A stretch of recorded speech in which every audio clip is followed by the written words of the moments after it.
People stop their cars on the highway, get out of them, and lift their heads in wonder. In the cities, everyone takes to the streets. Balconies and rooftops of houses are full of people staring at the moon in shock. It's red. Some people scream that it's the end of the world. Some seek shelter. Indeed, the usual white moon now looks like it's been doused in red paint.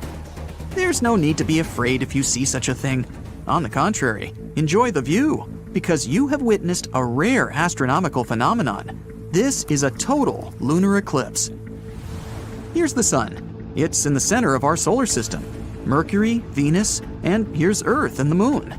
The Earth takes 365 days to orbit around the star.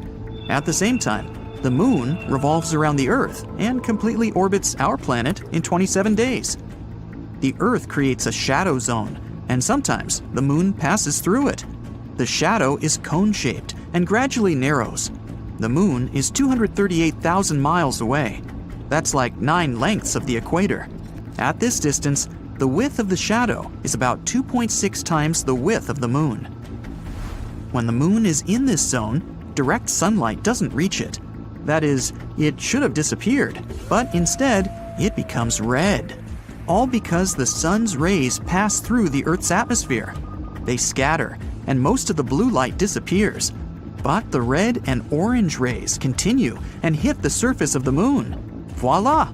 You see a phenomenon called the blood moon. By the way, this curvature of light occurs at sunsets and dawns. The atmosphere scatters the blue light, and you see a red and orange sky. If you were standing on the surface of the moon during a total lunar eclipse, planet Earth would be exactly between you and the sun. So you would be able to observe the solar eclipse. The surface of the Earth would become entirely dark for you. All you'd see would be the sun's corona illuminating the edges of the planet. The Earth from the surface of the moon is almost the same size as the moon from the surface of the Earth. Such a red eclipse of the moon is rare because several factors must coincide. One of them is that the moon must be full. Usually, you can see 2 total lunar eclipses a year. In 2038, you'll be able to see 4 such eclipses, and the eclipse itself can last up to 108 minutes. But this is rare, and the last time such a long blood moon was seen was in 2000. Many years ago, people didn't know so many facts about our satellite, and the sight of a red moon frightened them. It was a bad sign and a harbinger of trouble. People who knew the schedule of eclipses could take advantage of it. For example, Christopher Columbus had an astronomical almanac and knew when the next lunar eclipse would occur. He frightened the inhabitants of the Caribbean islands when he predicted the red moon. Once upon a time, the moon used to be a red ball of lava. This was way back in time, 4.5 billion years ago. Now this is our solar system. It's full of dust and asteroids. They're constantly bumping into each other, playing space billiards. This is Earth. It's just beginning to cool off from the constant asteroid and comet impacts. But then, Theia appears on the horizon, a planet the size of Mars. It had a chaotic orbit and was approaching Earth in a spiral. A collision was inevitable, and at one point, one of the biggest crashes in our solar system occurred. Theia struck the Earth at an angle. It ripped out part of the Earth's crust and threw it into space. The Earth, in turn, absorbed part of the planet that rammed it. The debris from the collision circled the Earth for a long time. They were a kind of ring, almost like Saturn's. Debris in orbit collided and piled up around a common center of gravity. And that's how the Earth got the moon. There's a theory that this collision helped give birth to life on our planet. Theia hit the Earth at a perfect angle. If the crash had been head-on, both planets would likely have been destroyed in a massive explosion. If the impact had been tangential, then there wouldn't have been enough debris in Earth's orbit to form the moon. But we got the lucky ticket. The moon stabilized the Earth's rotation. The collision shattered the planet's solid crust and allowed oceans to form. Remember, water is the basis of life. When the cores of Earth and Theia merged, we got a powerful magnetosphere. This protects all living organisms from solar radiation. The moon, along with the sun, controls the tides. Its gravity seems to draw water to it from the Earth's surface. The sun does the same thing. That is, if we imagine the Earth as a ball of water, there would be two mountains, one on the moon's side and one on the sun's side. And as the moon moves around the Earth, this mountain of water moves with it. If you were in the open ocean with a tape measure, you would see that the moon is attracting water to itself by about 4 to 6 inches. The moon is gravitationally locked with the Earth. That's why it's always turned to us with one side, like Mercury and the sun. But the moon doesn't stand still. It's gradually moving away from our planet, about 1.5 inches a year. Not quickly, but in about 600 million years, it will have shrunken our sky so much that we won't be able to see lunar eclipses anymore. Do you see this crater? It's Tycho. It's visible during a full moon because of these bright rays that extend thousands of miles from its epicenter. This is the youngest crater on the moon. Scientists say it appeared there due to a meteorite impact about 109 million years ago. At that time, dinosaurs were roaming the surface of our planet, and they may have seen the impact. It was most likely accompanied by a big explosion and looked like a salute in the night sky. Humanity loves to explore the moon. We've sent a bunch of missions there. A total of 12 people have set foot on the surface of the moon. The gravitational force there is 6 times less than on Earth. So if the average person on our planet weighed about 180 pounds, on the surface of the moon, the scales would only show 30 pounds, like the weight of an average dog. That's why the astronauts moved, jumped, and fell so strangely there. And you would be 6 times stronger on the surface of the moon.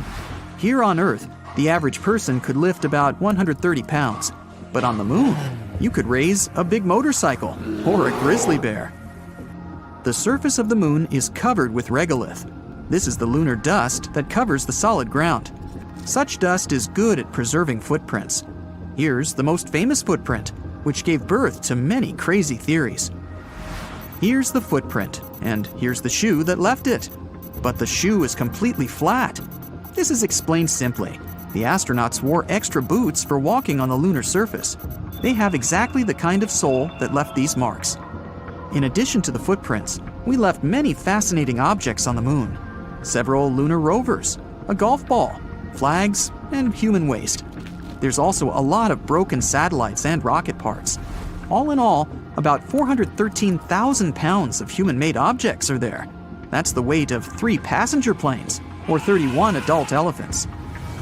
In the future, we plan to resume missions to the moon. New landers will explore the surface of our satellite to find natural resources there. It's also a great place to test new rovers. We're even going to build something like the International Space Station in the moon's orbit, the Lunar Orbital Platform Gateway. It'll be a convenient platform for exploring our satellite and launching spacecraft into distant space. If you start from here, the spacecraft won't need to spend almost all its fuel to overcome the force of Earth's gravity. So, such a station would save fuel and money. Scientists hope that we'll be able to mine water from the moon's surface. It's been proven that there's ice there, mostly at the bottom of craters where the sunlight doesn't reach. Perhaps we'll send a rover there that can drill down a few feet into the surface, searching for water. Humanity already has the technology to build a full-fledged colony there. It would take up to 3 days to get there. We just need to get enough solar panels and building materials to the moon. There's no atmosphere on the moon, so potential lunar inhabitants would be defenseless against solar radiation. We would have to build houses underground to provide protection. Modern 3D printers will help make construction easy and fast. However, food and water supplies can only be maintained by constant supplies from Earth. The same goes for oxygen. Each rocket launch costs millions of dollars, so for now, colonization of the moon is in question. The moon could also become an object for space tourism. Imagine a spaceship launches from Earth, 3 days on the road, and you're orbiting the moon. The lunar module undocks, and you land on the surface. You ride the rover, explore the craters, then return to the lander. The engines start, the lander returns you to orbit. You dock with the ship and return to Earth. Sounds like some pretty great plans for a week's vacation. In the universe, wonders are never in short supply, and each one tells us a story about time, space, and our place among the stars. One such tale revolves around our closest celestial neighbor, the Moon. This enigmatic satellite, accompanying Earth for billions of years, has captivated human attention throughout the ages. From the first shamans worshipping the Moon to modern-day scientists probing its surface, it remains a key to understanding our past, present, and perhaps future. Here's the Sun. It's in the center of our solar system. Mercury, Venus, and here's Earth and the Moon. The Earth takes 365 days to orbit around the star. At the same time, the Moon revolves around the Earth and completely orbits our planet in 27 days. The Earth creates a shadow zone, and sometimes the Moon passes through it. The shadow is cone-shaped and gradually narrows. The Moon is 238,000 miles away. That's like 9 lengths of the equator. At this distance, the width of the shadow is about 2.6 times the width of the Moon. When the Moon is in this zone, direct sunlight doesn't reach it. That is, it should have disappeared, but instead it becomes red. All because the sun's rays pass through the Earth's atmosphere. They scatter and most of the blue light disappears. But the red and orange rays continue and hit the surface of the Moon. Voila! You see a phenomenon called the blood moon. By the way, this curvature of light occurs at sunsets and dawns. The atmosphere scatters the blue light and you see a red and orange sky. If you were standing on the surface of the Moon during a total lunar eclipse, planet Earth would be exactly between you and the Sun, so you would be able to observe the solar eclipse. The surface of the Earth would become entirely dark for you. All you'd see would be the Sun's corona illuminating the edges of the planet. The Earth from the surface of the Moon is almost the same size as the Moon from the surface of the Earth. Such a red eclipse of the Moon is rare because several factors must coincide. One of them is that the Moon must be full. Usually, you can see 2 total lunar eclipses a year. In 2038, you'll be able to see 4 such eclipses, and the eclipse itself can last up to 108 minutes. But this is rare, and the last time such a long blood moon was seen was in 2000. Many years ago, people didn't know so many facts about our satellite, and the sight of a red moon frightened them. It was a bad sign and a harbinger of trouble. People who knew the schedule of eclipses could take advantage of it. For example, Christopher Columbus had an astronomical almanac and knew when the next lunar eclipse would occur. He frightened the inhabitants of the Caribbean islands when he predicted the red moon. The moon is gravitationally locked with the Earth. That's why it is always turned to us with one side, like Mercury and the Sun. But the moon doesn't stand still. It's gradually moving away from our planet. About 1.5 in a year. Not quickly, but in about 600 million years, it will have shrunk in our sky so much that we won't be able to see lunar eclipses anymore. Do you see this crater? It's Tycho. It's visible during a full moon because of these bright rays that extend thousands of miles from its epicenter. This is the youngest crater on the moon. Scientists say it appeared there due to a meteorite impact about 109 million years ago. At that time, dinosaurs were roaming the surface of our planet, and they may have seen the impact. It was most likely accompanied by a big explosion and looked like a salute in the night sky. In wrapping up, our relationship with the moon is a testament to the beauty and mystery of our universe.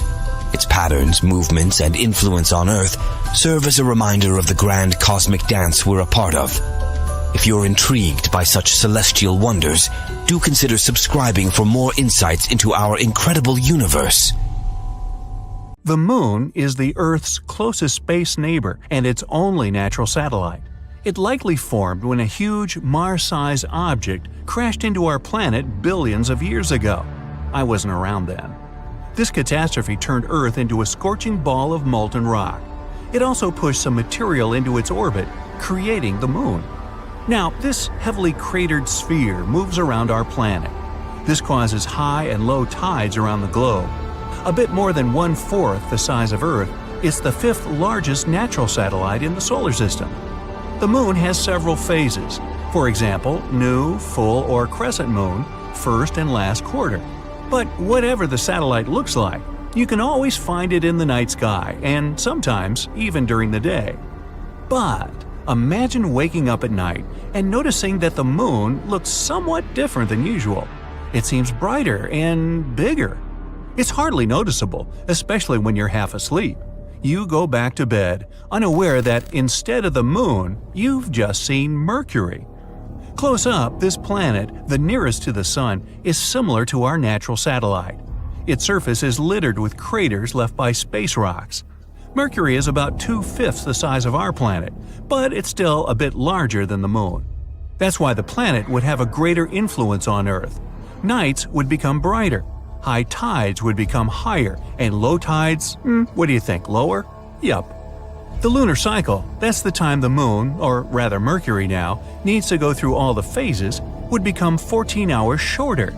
But all in all, such a replacement wouldn't have any drastic consequences for our planet. But then, how about Venus? What if, instead of the familiar satellite, we swap in the third brightest natural object after the Sun and the Moon? It's often called Earth's sister planet because their mass and size are nearly the same. Venus would be as large in our sky as Earth once appeared to the Apollo astronauts when they looked at it from the Moon's surface. The morning star would be much brighter than the Moon. For one thing, the planet reflects 6 times more sunlight. Plus, it would occupy an area at least 16 times larger. That's why nights on Earth would be as bright as early twilight now. If you looked at Venus, you'd spot vague swirling patterns in the planet's yellowish-white cloud cover. Venus wouldn't become Earth's satellite. The two planets would likely orbit around their common center of mass, and this orbit would be quite eccentric, like me. But if Venus moved with the same speed as the Moon has now, the two planets would crash into each other in the nearest future. Uh-oh. Okay, let's pull another switcheroo. If Mars was up there in the sky instead of the Moon, you'd surely notice it. Even without a telescope, you'd be able to marvel at its unusual color and dark spots on its surface. And even if you didn't see the red planet, you'd still feel something unusual. Mars is half of Earth's size, but several times larger than the Moon. Replacing a smaller space body with a much bigger one would upset the delicate balance on our planet. If you were unlucky to be at the seaside when Mars took the Moon's place, you'd have to evacuate as soon as possible. Massive waves would rise in the oceans under Martian influence. They would crash against the shoreline like the largest tsunamis. Mars would be reflecting more sunlight than the Moon. Nights would be lighter. Terrestrial landscapes would have an eerie red tint. And you'd be able to admire the tallest mountain in the solar system, Olympus Mons, through a telescope. Mars isn't large enough to change the Earth's orbit dramatically, but with time, the two planets would probably begin to orbit each other, creating a binary planet system. And since Mars would literally be next door, voyages to this planet would become a reality. Okay, now think really big. If Jupiter replaced the Moon, Earth, as an independent planet, wouldn't exist anymore. It would instantly turn into another moon of the largest planet in the solar system. The only positive moment in this transformation? People would have an awesome sky view. Jupiter is dozens of times larger than the Moon. A gigantic, beautifully striped sphere would cover nearly all the horizon. If you had time to enjoy the show, you'd see yellow, brown, red, and white clouds floating in Jupiter's atmosphere. Sadly, the gas giant's gravitational pull would instantly cause severe earthquakes, volcanic eruptions, and tsunamis. Earth's mantle and crust would be drawn toward Jupiter, which would break the planet apart. It'd be stretched and compressed with such force that its surface would bulge back and forth by more than 300 feet. Unfortunately, Earth's speed is only 10% of the speed needed for us to stay in Jupiter's orbit. That's why our sluggish planet would crash into the gas giant in less than a day. Well, that sounds unpleasant, so let's not do that. Now, if Saturn were to replace the Moon, it would be a sight to behold. The planet is more than 35 times larger than our satellite. It means the giant golden globe would cover 18 degrees of the sky, and its rings would stretch even further, from horizon to horizon. Hey, if you like it, then you should have put a ring on it. Earth would be a bit further away from the gas giant than its own moon, Dione. And since Saturn is way more powerful than our planet, Earth would turn into its satellite, not the other way around. Unfortunately, Earth's rotational speed wouldn't be enough to keep up, and we'd most likely crash into the much larger planet within a day or two. But before burning up in Saturn's atmosphere, we'd have to pass through its magnificent rings. They're made up of pieces of comets, asteroids, and shattered moons. It wouldn't be an easy feat to get through this space debris. Plus, our planet would have to avoid Saturn's moons, all 53 of them. But what if the fall didn't happen, and Earth did turn into Saturn's 54th moon? Then the gas giant's gravitational pull would lead to massive tectonic shifts all over our globe. They would be tearing the planet's crust apart until there's nothing left. Not good either. Both Uranus and Neptune are ice giants. These planets are the same size, larger than Earth but smaller than Saturn and Jupiter. They both have icy interiors, deep atmospheres, and similar color, very beautiful bluish-green. If either of these planets replace the Moon, the consequences would be the same. So let's flip a coin. Okay, it would be Neptune you'd see in the sky one day. Neptune is 14 times larger than the Moon. The planet would look like a bright blue hot air balloon in the sky, not only at night but during the day too. It would appear to be 15 times larger than the Sun.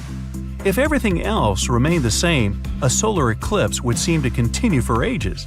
Once the Sun vanished behind Neptune's edge, our planet would be plunged into complete darkness for no less than an hour and a half. Neptune is 17 times the mass of Earth, and its gravitational pull is much stronger. That's why our planet would end up as a satellite. Yep, again. It would orbit Neptune slightly further than its own largest moon, Triton. By the way, there would be a great risk of Earth colliding with this space body. But let's assume we were lucky enough not to cross paths with Neptune satellites. Even so, there would be more than enough problems on our hands. Tides on our planet would become 1,000 times more powerful than those caused by the Moon. Neptune's gravitational force wouldn't pull Earth apart, but it would heat our planet up. The seismic activity would increase, setting off earthquakes and volcanic eruptions. And probably louse up the internet too. The Moon's surface has millions of craters, but something else has drawn a lot of attention to it. A giant rare hole that turned out to be a tube. It was found when the Japanese lunar orbiter was gathering data around the Moon's skylight, the tube's entrance.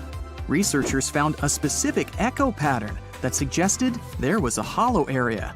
They discovered more echo patterns at a couple of places near the hole, so there could be more lunar tubes there. But in this big tube, you could place an entire football field and the pit could swallow it whole. It's irregularly shaped and 427 feet in diameter. Scientists think that there could be secret caves, a tunnel system, or an entire geological wonderland under the surface. It could be a good shelter for astronauts that land on the Moon, or even be a harbor for a lunar colony. No one ever managed to stay on the Moon for more than 3 days because of the conditions on the satellite. It has a wide range of temperatures, low atmosphere, and no magnetic field that would protect life on the surface from things like radiation or harsh sun rays. Astronauts wear spacesuits, but they can't protect them over long periods of time. But a lava tube could. When a lava flow cools, it gets a hard crust, which later thickens and creates a roof over that same lava. It continues to flow, but when it stops, the channel can drain, which results in an empty tube. Our planet also has lava tubes, but they're not as big as the one found on the Moon. There's a special type of tree called a moon tree. It's grown from seeds that were taken into space during one of the missions and then returned back to Earth. You can find this kind of tree growing across the US. Earth is 27% bigger than the Moon and far more massive. Our gravity is stronger. If you drop a rock on the Earth, it will fall faster. 150 pounds on Earth is just 25 pounds on the Moon. The Earth has numerous satellites circling around it, but the Moon is the only natural one. Our Moon was formed during a big collision of the Earth and one more planet the size of Mars. This happened around 4.6 billion years ago, shortly after the Sun and our solar system were formed. After the collision, a cloud of vaporized rock went into orbit around our planet, cooled, and shaped into a ring of small solid bodies. They later got together and became the Moon, leaving craters as a reminder of this collision. If you're standing on the surface of the Moon, your shadow will be darker than on Earth. This is because there's no atmosphere to scatter light and create lighter shadows. One of Jupiter's moons, Io, has hundreds of volcanoes and pretty wild eruptions, sometimes sending plumes 250 miles into the atmosphere. These eruptions happen because of the extremely strong gravity this moon is exposed to. Its insides tense up and relax in those periods when it gets closer to and then further from Jupiter, which generates enough energy for insane volcanic activity. It's not just planets, even quite small space bodies sometimes have moons. In 1993, researchers discovered a 20-mile wide asteroid and its 1-mile wide moon. You'd need 400,000 moons to match the brightness of our central star, the Sun. The moon reflects the light it gets from the Sun, but it doesn't produce its own. That brightness depends on the angle between the moon, the Earth, and the Sun. Our moon is around 32 Earths away from us, and 29 Earths at its closest. When the night is dark and clear, it seems like you can touch a full moon. But if you wanted to do it, you'd have to travel up to 250,000 miles. Still, there is water on the moon. Not puddles or lakes, but grains of water ice exist in permanently shadowed parts near the moon's poles. Scientists think that water got on the moon a long time ago, during a period when both the moon and Earth were constantly struck by asteroids and comets, which contained water ice. This process may have even helped us get our own lakes and oceans, not just the moon's icy water. Newer research says that the moon's interior already had water, and it went to the surface during volcanic activity. The same might have happened on our planet too. Out of 200 moons in our solar system, our moon is the 5th biggest one. Jupiter's moon Ganymede is the biggest one, almost 1.5 times bigger than ours. Apollo 11 was the mission where humankind first landed on the moon. It was a very important moment, broadcast all over the world. But it was almost interrupted by a huge windstorm that was going on in Australia back then. Parker Dish was placed there, which was something we used to get the broadcast signals from the moon. The moon is not a perfect circle. It's more in the shape of an egg, with the thicker end pointing toward us. This shape is derived from its rotation. A full moon can keep you awake. Studies showed that people experienced less deep sleep, and it took them longer to fall asleep during the full moon period. It wasn't about its brightness, but the lunar cycle that influences our internal body clock. Each year, the moon is moving away from Earth because of the interaction between the moon's gravitational force and our oceans. In 1 year, it moves around 1.5 inches away, which means that in around 600 million years, it will be 14,600 miles further from Earth than it is now. This number isn't accidental. That's the time when total solar eclipses will stop happening. Humankind hasn't set foot on the moon in a few decades, but footprints there are still fresh because there are no winds up there, so these tracks can stay there for millions of years. The moon has its own time zone called Lunar Standard Time. Time is different on the moon, so a year there is divided into 12 days, considering each is as long as our month. Days got named after astronauts who walked on the moon. The moon calendar starts the moment Neil Armstrong stepped onto the moon in 1969. There are possible energy sources for living beings on one of Saturn's moons. It has an ocean under the surface, and it may feature some chemical reactions similar to those that help certain forms of life on our planet survive. The moon used to have active volcanoes, probably during the time of the dinosaurs. Molten lava hardened on its surface billions of years ago, which helped create unique lunar craters, but the volcanoes have been dormant for a long time now. The moon has earthquakes, or rather, moonquakes. Just like our planet, the moon also has a crust that goes through changes and shifts. Shaking occurs when its crust warms and expands, or it can even be caused by meteorite impacts. Moonquakes are not as strong as earthquakes, but can last way longer since the moon doesn't have enough water to prevent seismic vibrations. The moon has a big range of temperatures because it doesn't have an atmosphere. During the day, it can go up to 200 degrees Fahrenheit, but at its poles, the temperature is around -400 degrees Fahrenheit. In 2019, astronauts discovered a strange space phenomenon. The moon was crossing in front of the sun, and at one moment, it seemed like it stopped and then started moving backward. It's the same optical illusion like when you're driving on the highway and pass a car that's slower than you. At one moment, as you move ahead, it may appear like it's going backward.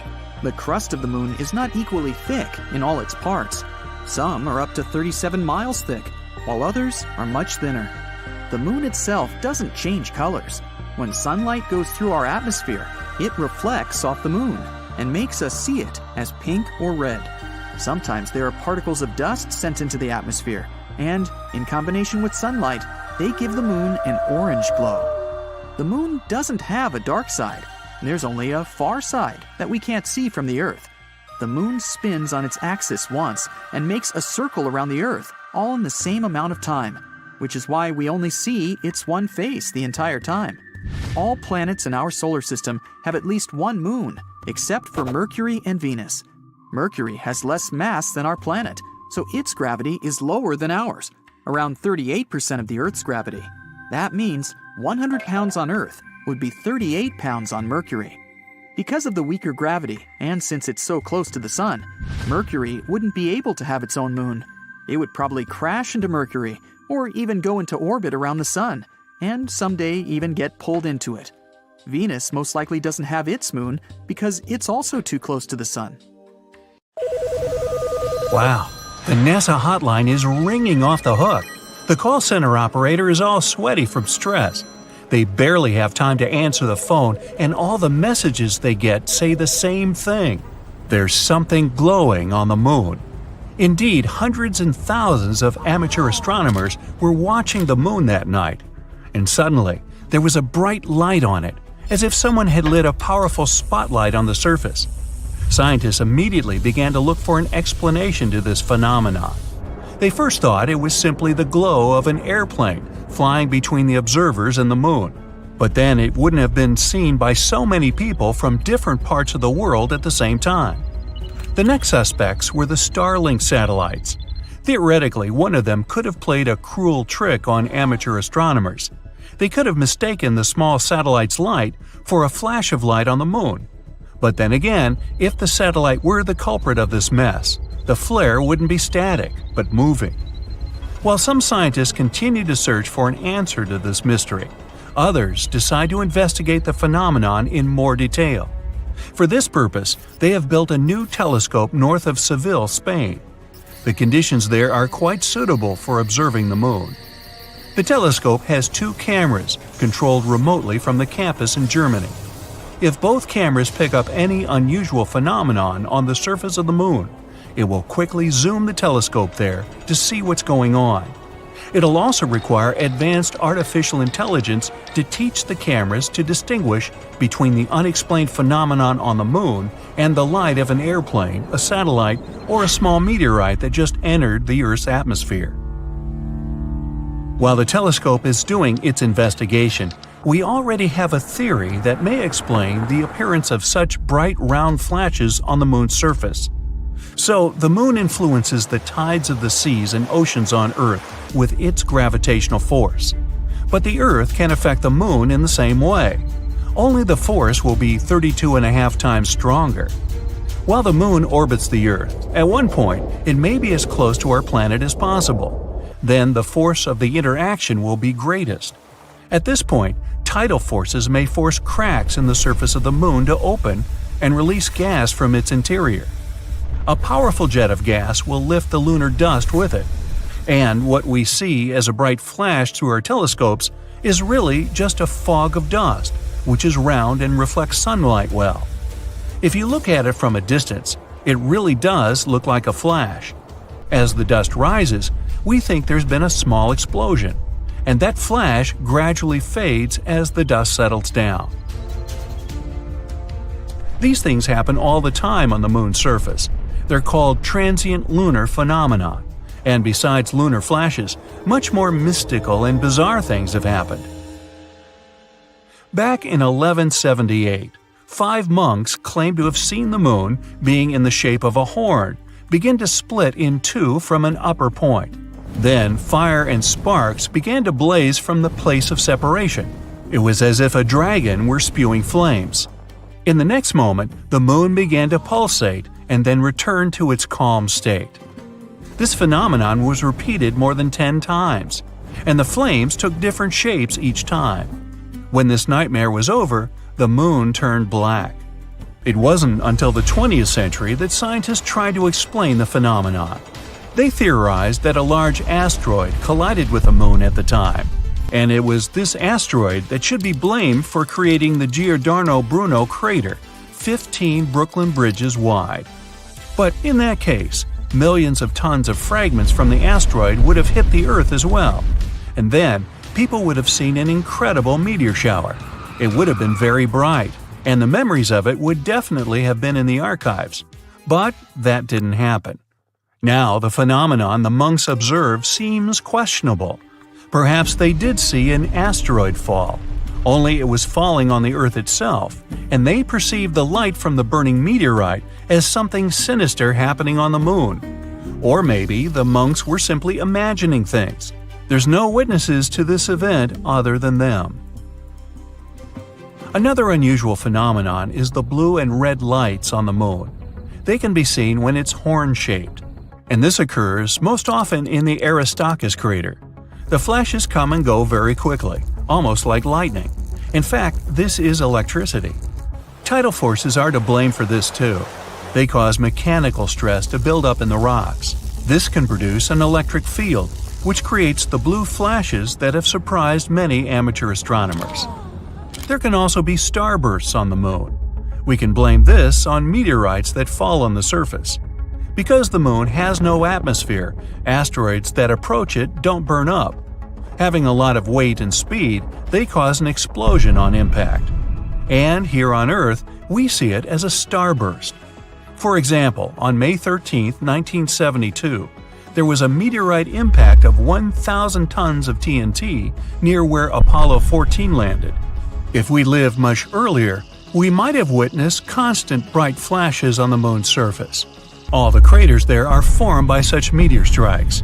So imagine the fireworks that were there years ago. And a lot of those meteorites were even useful too.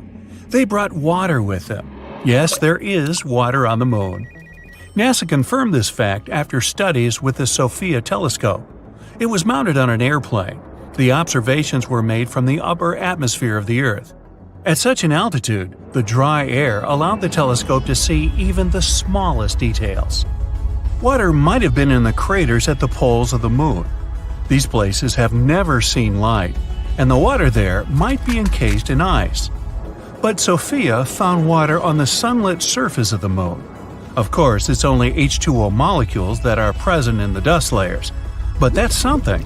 If we manage to collect all this water, we'll get very little of it.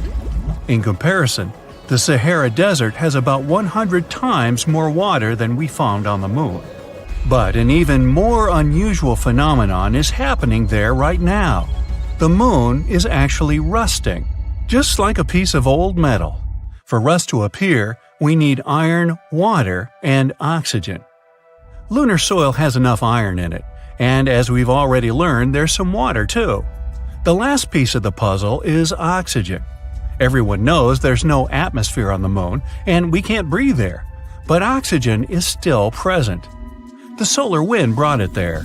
The wind from our warm star moves at an extremely high speed. It scrapes oxygen from the upper parts of our atmosphere and carries it further through space. Eventually, the wind with the oxygen molecules reaches the Moon.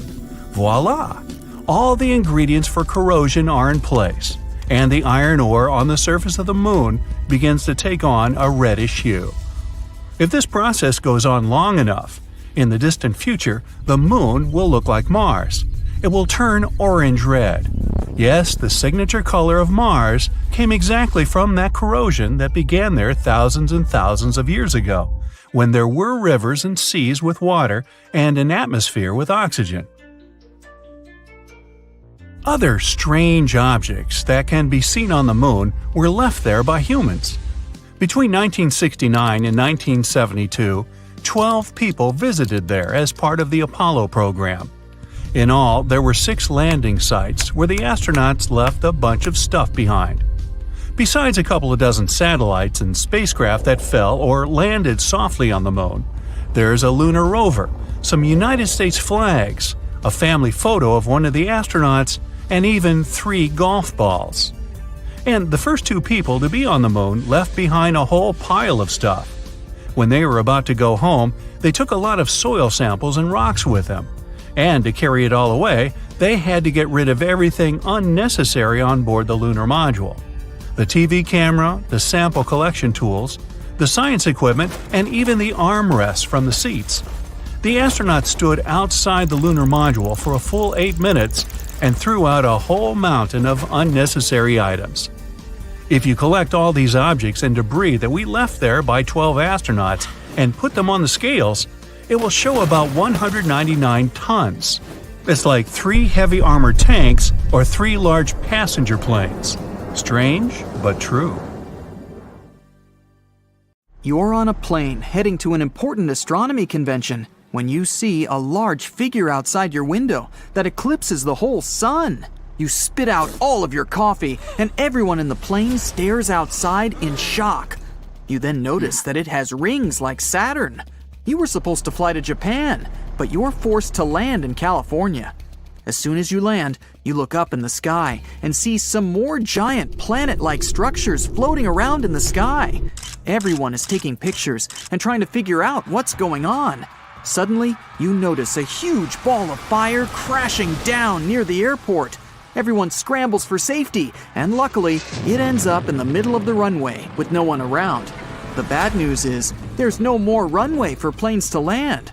Everyone huddles together for safety, and more large objects appear in the sky. All communications have ceased or broken down, since these large objects have ruined all the satellites. Some scientists nearby mention that these objects are the planets of the solar system going within the same proximity as our moon. Mercury and Venus look like moons, but Saturn is occupying a lot of sky real estate. You tell those scientists that you're an astronomer. They invite you to join them on a trip to Antarctica, to the observatory station in the South Pole. They need every mind to help solve this mystery. You get on a ship with the coordinates set to Antarctica. The waves are extremely rough for typical daylight and non-stormy weather. You finally make it to the shore of the continent after a few days and have to get in a snowmobile all the way to Amundsen Scott's South Pole Station. Over here, you and a group of scientists will figure out what's going on. You weren't prepared for the freezing temperatures, even though it's July. You arrive at the station and see all your fellow scientists running around with paperwork and blurting out stuff about planets orbiting our atmosphere. You arrive at the conference room where the lead scientist explains what's going on. One by one, the planets are coming closer to us until they're aligned with the moon, but they still don't know why and how. Venus arrived first, and now Saturn is getting closer. The moon is around 240,000 miles away from Earth, and it affects the tides of the oceans and seas with its gravitational pull. Since water is less dense than land, we can see the tides change. So high tides occur when the Earth is pulled towards the moon. And since the other planets are coming closer to Earth, the gravitational pull is erratically changing. In a couple of hours, Saturn will be in the same distance as our moon. You head to the large telescope and observe the planets. Any plane or helicopter won't fly properly and won't have the proper radar technology to help it. You keep observing and notice Mars getting closer to Earth. You get news that tidal waves are rising very often now, and some island nations are even being washed away. Good thing they got evacuated beforehand. With Mars closing in, you notice Neptune also getting closer. You can feel the gravity on Earth fluctuate with every step you take. You report your findings to the lead scientist, and the only way for survival is to quickly build bunkers far away from oceans and seas that can host many people before the other planets close in. A team of engineers arrive and start building. Wave after wave of survivors come and settle into the bunkers, practically built overnight. With every hour, more planets are getting closer. Mars and Neptune have already settled in, with Mercury, Venus, and Saturn. Pluto and Uranus are now visible to the unaided eye and are making their way towards Earth. The gravitational pull is getting completely out of hand. The snow in the Antarctic desert remains floating for several seconds whenever someone walks on it. You can jump a lot higher. It's now nighttime, but the sky isn't dark as usual. The planets are reflecting a lot more sunlight than our moon. It's barely visible now. With more observations, you notice comets and meteorites flying very close to our atmosphere. Some are even crashing down on Mars and Neptune. Everyone can see it from Earth. Other space debris also finds its way into Earth's atmosphere. But you notice something strange. The planets are now orbiting Saturn. You check your calculations and find out that the planet's positions are now aligned with Saturn's orbit. That's because it has the biggest mass among all the planets. Saturn's rings are made up of ice particles, some as large as a bus and others as tiny as pebbles, but they're all crashing and interfering with the other planets. No one can feel the orbit shift at first, but later you can start to feel it. With this happening, earthquakes and volcanoes are bound to happen. This is why everyone, including yourself, is packing up and ready to flee. Antarctica has dozens of volcanoes hidden beneath the frozen ice. Some are underground, while some are right on top. Saturn's gravitational pull is much stronger than Earth's gravitational pull on the moon. This will cause the inner core to react a lot more and kickstart those earthquakes and volcano eruptions. Everyone packs up super quick and heads to the choppers to fly to South Africa. These choppers were designed to have a direct course without the need for radars to guide them. You arrive in South Africa, which is mainly covered in water. The chopper takes you closer to the center, and then you travel to the Sahara Desert. The plain surface with nothing around it will be the best option for safety. But you look up in the sky and see another planet closing in. It's Jupiter, the biggest planet in our solar system. If Earth were the size of a grape, then Jupiter would be the size of a basketball. It's approaching quickly. Many of the other planets automatically make way for it, including Saturn. You're on the road heading to the Sahara, even though it'll take days to reach by car. The sky is dark during the day, since most planets are blocking the sun. You finally make it to the Sahara Desert with other scientists, and to your surprise, a whole city was erected in just a month when the planets started showing up. You settle in your dorm, but still have a lot of work to do. A couple of days later, Jupiter breaches the atmosphere and completely eclipses us. But Earth is now rotating around it, and it's much quicker than orbiting the Sun, since Jupiter is smaller. But since Saturn is also big, Earth keeps getting tossed from orbit to orbit, like two people playing a ball game with each other. So with that happening, people on Earth are experiencing different gravitational pulls from time to time. The tidal waves keep getting stronger, and volcanoes are erupting everywhere. Since the Earth's core is getting hotter, the temperature on Earth is also changing. And with a lack of sunlight most of the time, much of the plant life is having a hard time trying to keep up. Crops are harder to plant with natural sunlight, so people are turning to artificial lighting and greenhouses. Air and space travel are impossible. The International Space Station is completely ruined, along with the satellites orbiting space. That's why cell phones and the internet can't work. Gravity is even more dysfunctional than ever. 6 months later, humanity has found some way of coping with the new normal, but things are constantly being updated. The number of hours in a day has changed, as well as days that compose a week. This used to be measured with the moon phases.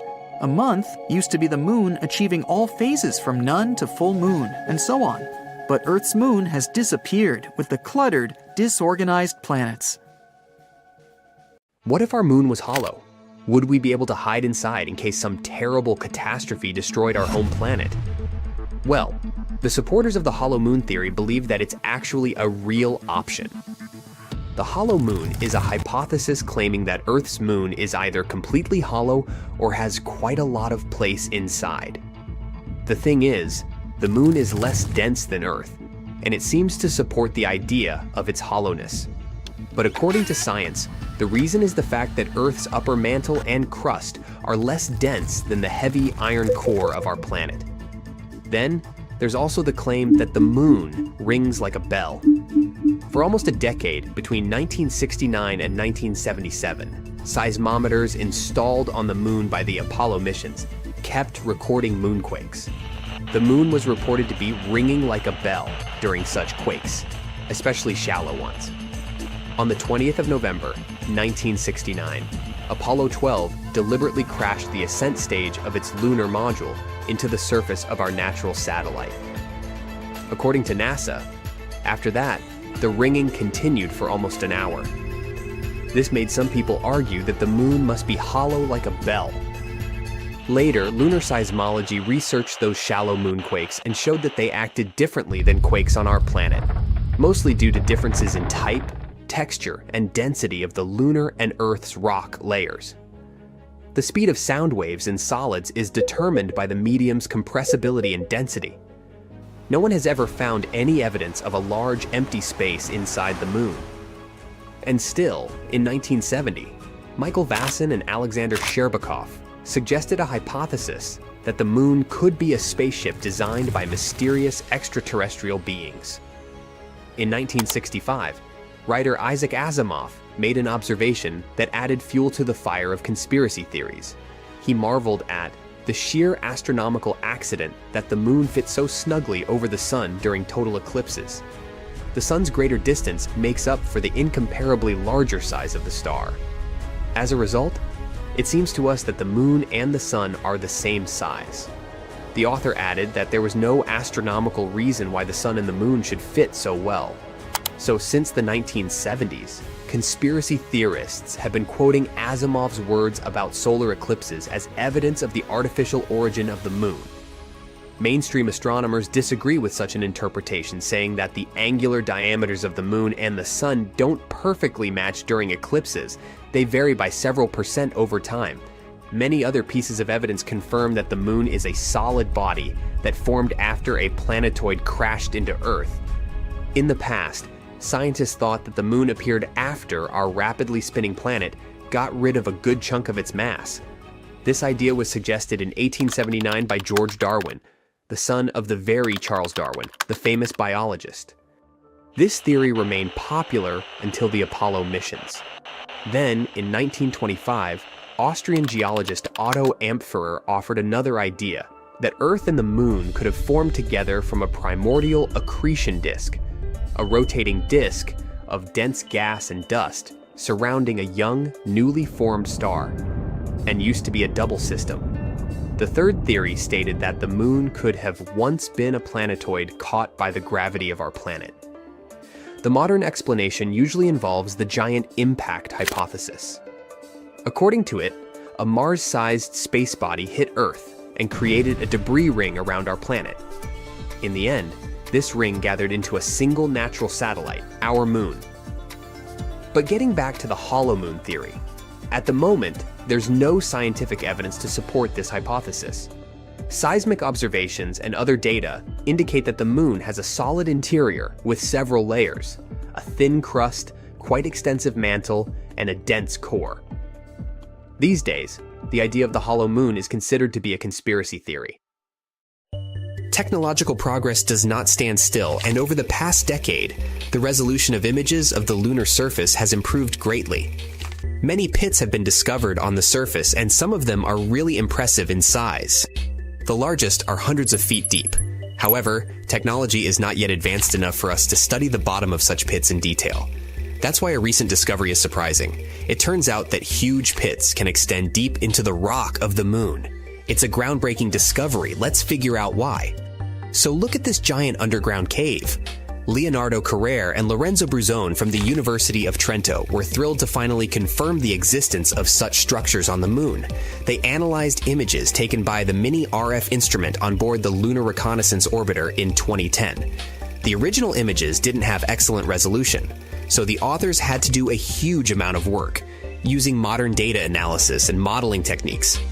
But first things first, why does it all matter so much? Well, instead of building homes on the surface of the moon, we might be able to live inside these natural caves. They could offer protection from dangerous things like harmful space radiation, extreme temperature swings, and even meteorites. According to planetary geologist Wes Patterson from Johns Hopkins, even though we'd still have to bring materials from Earth to make those caves habitable, using them would be a lot easier and cheaper than building bases on the surface. Based on the collected data, the cave is about 150 feet wide and up to 260 feet long, which is just a bit smaller than a football field. It's located in a deep pit called the Mare Tranquillitatis Pit, which likely formed when an ancient lava tube collapsed. Although the moon has no active volcanoes today, billions of years ago, its surface was covered with lava that flowed through valleys, carving out these tubes below the surface. Over time, some of the lava tubes became unstable and collapsed, creating pits like the one in question. NASA's Lunar Reconnaissance Orbiter, LRO, has already found more than 200 of such pits on the moon. It means there could be hundreds of hidden caves waiting to be explored on our satellite. When publishing their findings in Nature Astronomy, the researchers suggested that the caves could offer future astronauts a safe place to live and work, protecting them from the moon's extreme conditions. And extreme they are. One of the biggest challenges of living on the moon is its temperatures. The lunar surface gets extremely hot during the day, reaching about 250 degrees Fahrenheit, and then the temperature drops below minus 200 degrees Fahrenheit at night.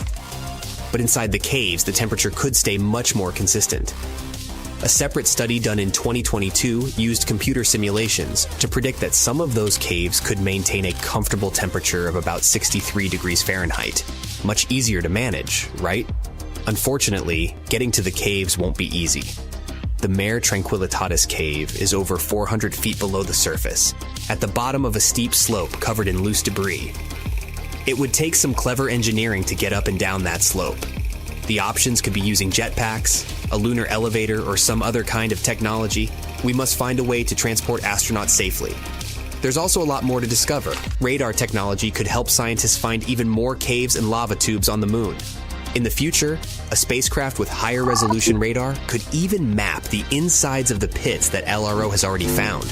According to the researchers, this kind of complete survey could help them figure out the best locations for future lunar bases and other explorations.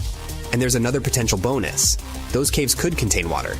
Scientists have already found frozen water on the moon, under the surface, and in permanently shadowed craters. Tiny amounts are also scattered across the lunar dirt. Water is a critical resource for any moon base, and finding it in the caves could make the idea of living there even more realistic. All in all, this discovery could be a game changer for lunar exploration. Living in natural caves on the moon might be a more practical and safer option than building something on the surface. It could also bring us one step closer to making the moon a place where humans can live and work for the long term. What if we built a huge tower on the moon? A tower that could provide future missions with light, power, and guidance technologies that could help astronauts explore our natural satellite. It's not something from a sci-fi book. It's a novel idea from Honeybee Robotics, one of the brightest space technology companies. The lunar utility navigation with advanced remote sensing and autonomous beaming for energy redistribution, or simply Lunar Saber, is a 328 tall pole. It's capable of holding 1 ton of equipment on top of it. But how could we build such a giant construction? No rocket would be able to hold and land such a giant pole on the moon. And building such a tower on the lunar surface without already existing infrastructure would be next to impossible. So, Honeybee might use the deployable interlocking actuated bands for linear operations Diablo system. It uses a rolled piece of metal and bends it into a deployable cylindrical structure that can support really heavy payloads. It would be easier to build it on the moon because gravity there is only 16% of that on Earth. The structure could serve as the base for Lunar Saber. Power is crucial on the moon, so putting solar panels along the sides of the pole would be super useful. The company is now discussing 2 types of solar panels. The first one is like a yo-yo extended from the top payload holder of the tower. It would envelop the metallic structure and allow access to the sun at all angles. The second option might involve the top part of the tower. It could deploy its booms to hold traditional solar panels and then track the sun. Power supply wouldn't be the only Lunar Saber's task. It would also be able to beam power to other devices, track other devices, and provide communication, light, and energy. Let's talk about these functions in more detail. If one mast of the pole was bathing in sunlight while another was lingering in shadow, the one with excess power would be able to beam power to the one lacking it. Plus, Similar power beaming could happen between Lunar Saber and rovers and astronauts in spacesuits. To beam all that power effectively, though, the tower would need to know the precise location of those objects. That's where the second technology would come in. Lunar Saber could use a set of sensors to find and track other objects. Basically, anything in a direct line of sight could be tracked and powered by the tower itself. Lunar Saber could also act as a lunar cell phone tower. It would allow wireless communication in its network. And finally, it would be super helpful for astronauts to actually see where they would be going. Rovers wouldn't need to wait out the 2-week lunar darkness. Floodlights at the top of the tower could provide enough visible light for astronauts and rovers, which would allow them to effectively perform their activities at all times. But guess what? The tower could become even more useful. We could combine several towers in a mesh. It would allow astronauts to communicate more effectively. Plus, power could be beamed even from the other side of the moon. It would enable 2 main applications that have been a thorn in lunar exploration's side so far: constant communication with Earth and constant supply of solar power. The thing is, explorations on the other side of the moon are quite tricky, which limits the area of scientific research to the side directly facing Earth. But a strategically placed mesh of lunar sabers could allow communication back to Earth, and we would be able to explore the dark side of the moon. Since at least half of our natural satellite is always lit up, if we placed lunar sabers correctly around the surface of the moon, there would always be at least one bathing in sunlight. That one sunlit tower would then wirelessly transmit power to others in its line of sight. This process would keep going until power was beamed to the main astronauts' base, supplying them with power even in the cold lunar darkness. Unfortunately, at the moment, such technologies look unrealistic. We're not close to having wireless energy transmission over long distances. Even on Earth, we still need to use batteries and wires. It might be easier to launch many satellites into orbit around the moon than to create a network of giant communication towers. A new super-Earth has been spotted by astronomers, and it's quite intriguing. This planet, called TOI 715b, is about 1.5 the size of Earth, which is why it's called the super-Earth. It's also relatively close to us in space terms, only 137 light-years away. For comparison, most exoplanets are hundreds of light-years away, and all the interesting stuff, like black holes and nebulas, are usually more than thousands of light-years away from us. So, could it be habitable? The habitable zone is an estimate of where a planet might have the right conditions for liquid water. This is what we call some distance from the star, where the temperatures on the planet should be okay-ish, and water should stay liquid on its surface. It's not super precise, because it depends on a bunch of factors like the type of star, how reflective the planet is, its size, and so on. Also, just being in this zone isn't enough for water to actually be there. The planet also needs the right kind of atmosphere and a few other things. So, we invented a stricter definition in 2014, the conservative habitable zone. It's a more precise term defining the best candidates that have liquid water. Otherwise, we get too many potentially habitable planets that are not actually habitable at all. The CHZ is based on how much energy a planet gets from its star compared to Earth. If a rocky planet gets between 40 to 85%, it's considered to be in the CHZ, no matter how far away it is from its star. These planets have a higher chance of being habitable. And yes, TOI 715b is located there. This super-Earth orbits the M-type star, also called red dwarf. It's a star that's much smaller and cooler than our Sun, about 1/4 of the Sun's size and mass. But if the planet is located in the habitable zone, it's actually a better option for life. Red dwarfs live much longer than our Sun, a yellow dwarf. This also means that they have more time to form little creatures on their planets. And this red dwarf really is older than our star. Our Sun is 4.6 billion years old, and this star is 6.6 billion years old, give or take a few hundred million. It doesn't have much magnetic activity, so it's not dangerous. It doesn't flare up like younger red dwarfs. These flares can be super strong and might even hurt planets by taking away their atmospheres. Although some planets around it do have thinner atmospheres, it seems like this red dwarf has already gone all out. These red dwarfs are where we're looking for planets that could support life right now. Our super-Earth is really close to its star, zooming around it in just 19 days. Since the star is small and the planet is so close, the planet passing in front of its star happens a lot and looks really clear. This makes it easy for telescopes like the James Webb to study its atmosphere without needing too much time. Now, speaking of the James Webb Space Telescope, it's bringing us into a new era of understanding distant planets beyond our solar system. Imagine being able to see what gases make up the air on a planet millions of light years away. James Webb will help us to find worlds that could support life. Right now, it's trying to figure out whether TOI 715b has an atmosphere. If it does, its atmosphere might be easier to spot compared to a planet that's drier and denser. And then we might get even more height because it would look like a good place for life. On top of all that, there might be another planet in this system, also in the habitable zone. We're not sure whether it's really there, it's just a candidate with a crazy name. But if it turns out to be real, it would be about the size of Earth. Also, it would be the smallest planet in the habitable zone ever spotted by the TESS telescope. Now, another cool thing about TOI 715b is that it cannot just have water on it, but be an entire water world.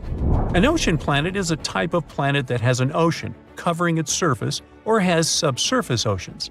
They might not have much dry land because the water can cover everything. Sometimes the entire planet can be covered in other liquids, like lava or ammonia. When it comes to planets outside our solar system, we can't see surface water directly with our current technology. Instead, scientists look for water vapor in the atmosphere as a hint there might be liquid water below.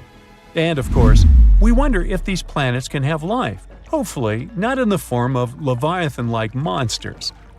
Our models show that planets with oceans might be pretty common in our galaxy. This means there could be lots of ocean worlds out there waiting to be discovered. But the most important part about TOI 715b is that it's in the so-called small planet radius gap. If we give the planets a lineup, there will be those that are bigger and smaller than Earth. But there's a sudden gap in planets that are about from 1.5 to 2 times bigger than ours. Where are they? This gap is interesting to scientists because it tells us something about how planets form and change over time.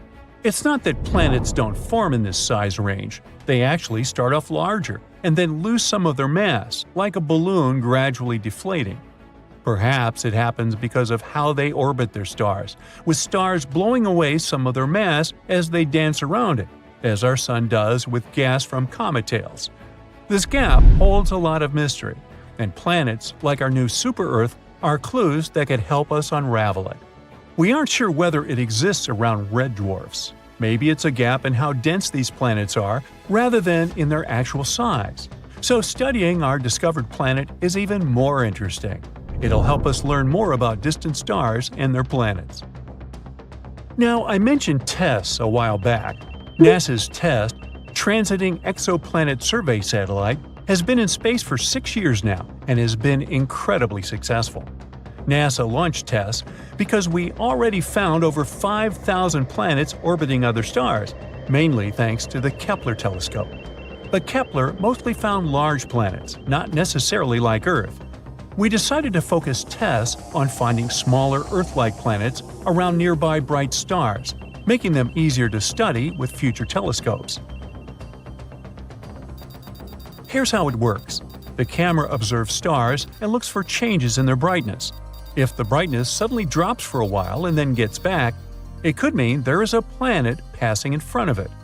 But stars can dim for other reasons too. For example, flaring up or having dark spots on their surface, which is why we need to be careful with this data. TESS shows us the size and orbit of these planets. Then ground telescopes help determine their mass. With these 3 parameters, we can figure out what the planets are made of and if they're rocky like Earth or gassy like Jupiter. Yeah, you want to avoid Jupiter after taco night. One example of TESS's discoveries was the TOI 700 system. There, it discovered its first ever Earth-like planet, TOI 700d. This exoplanet also orbited a red dwarf, and it's even closer to us, about 100 light-years away. Unfortunately, it's unlikely to be habitable because the temperatures there are crazy. Another big discovery was made in the AU microscopy system. TESS discovered a planet about 4 times the size of Earth and another nearly 3 times Earth's size. This system has become a key area for studying how stars and planets form and change over time. TESS has also spotted a variety of other exciting finds, including supernova, hot worlds, and so on. And as it enters its 6th year, we can only expect more exciting findings to come. About a year back, something wild happened on Mars. Its magnetic shield and air around it expanded to about 3 times the usual size. Earth has experienced this ballooning before too. In 1999, it caused our magnetosphere to expand up to 100 times its usual size. And scientists are saying that Earth might experience it again soon, but on an even larger scale. The consequences of that could be catastrophic. Let's see why it happens and what might happen to us if that repeats. NASA's MAVEN orbiter has been orbiting Mars since 2014. It's the only spacecraft we have that keeps track of both the Sun and Mars. In 2022, on December 26th, it witnessed a fascinating show on the red planet. Mars's atmosphere and magnetic shield suddenly stretched out by thousands of miles. According to scientists, it's a unique, unbelievably dramatic event, and MAVEN was there to catch it all. Scientists tried to uncover this mystery. Digging into the event, they discovered something incredible. It turns out this airshow was linked to the solar winds. Solar wind is the stream of particles coming from the sun.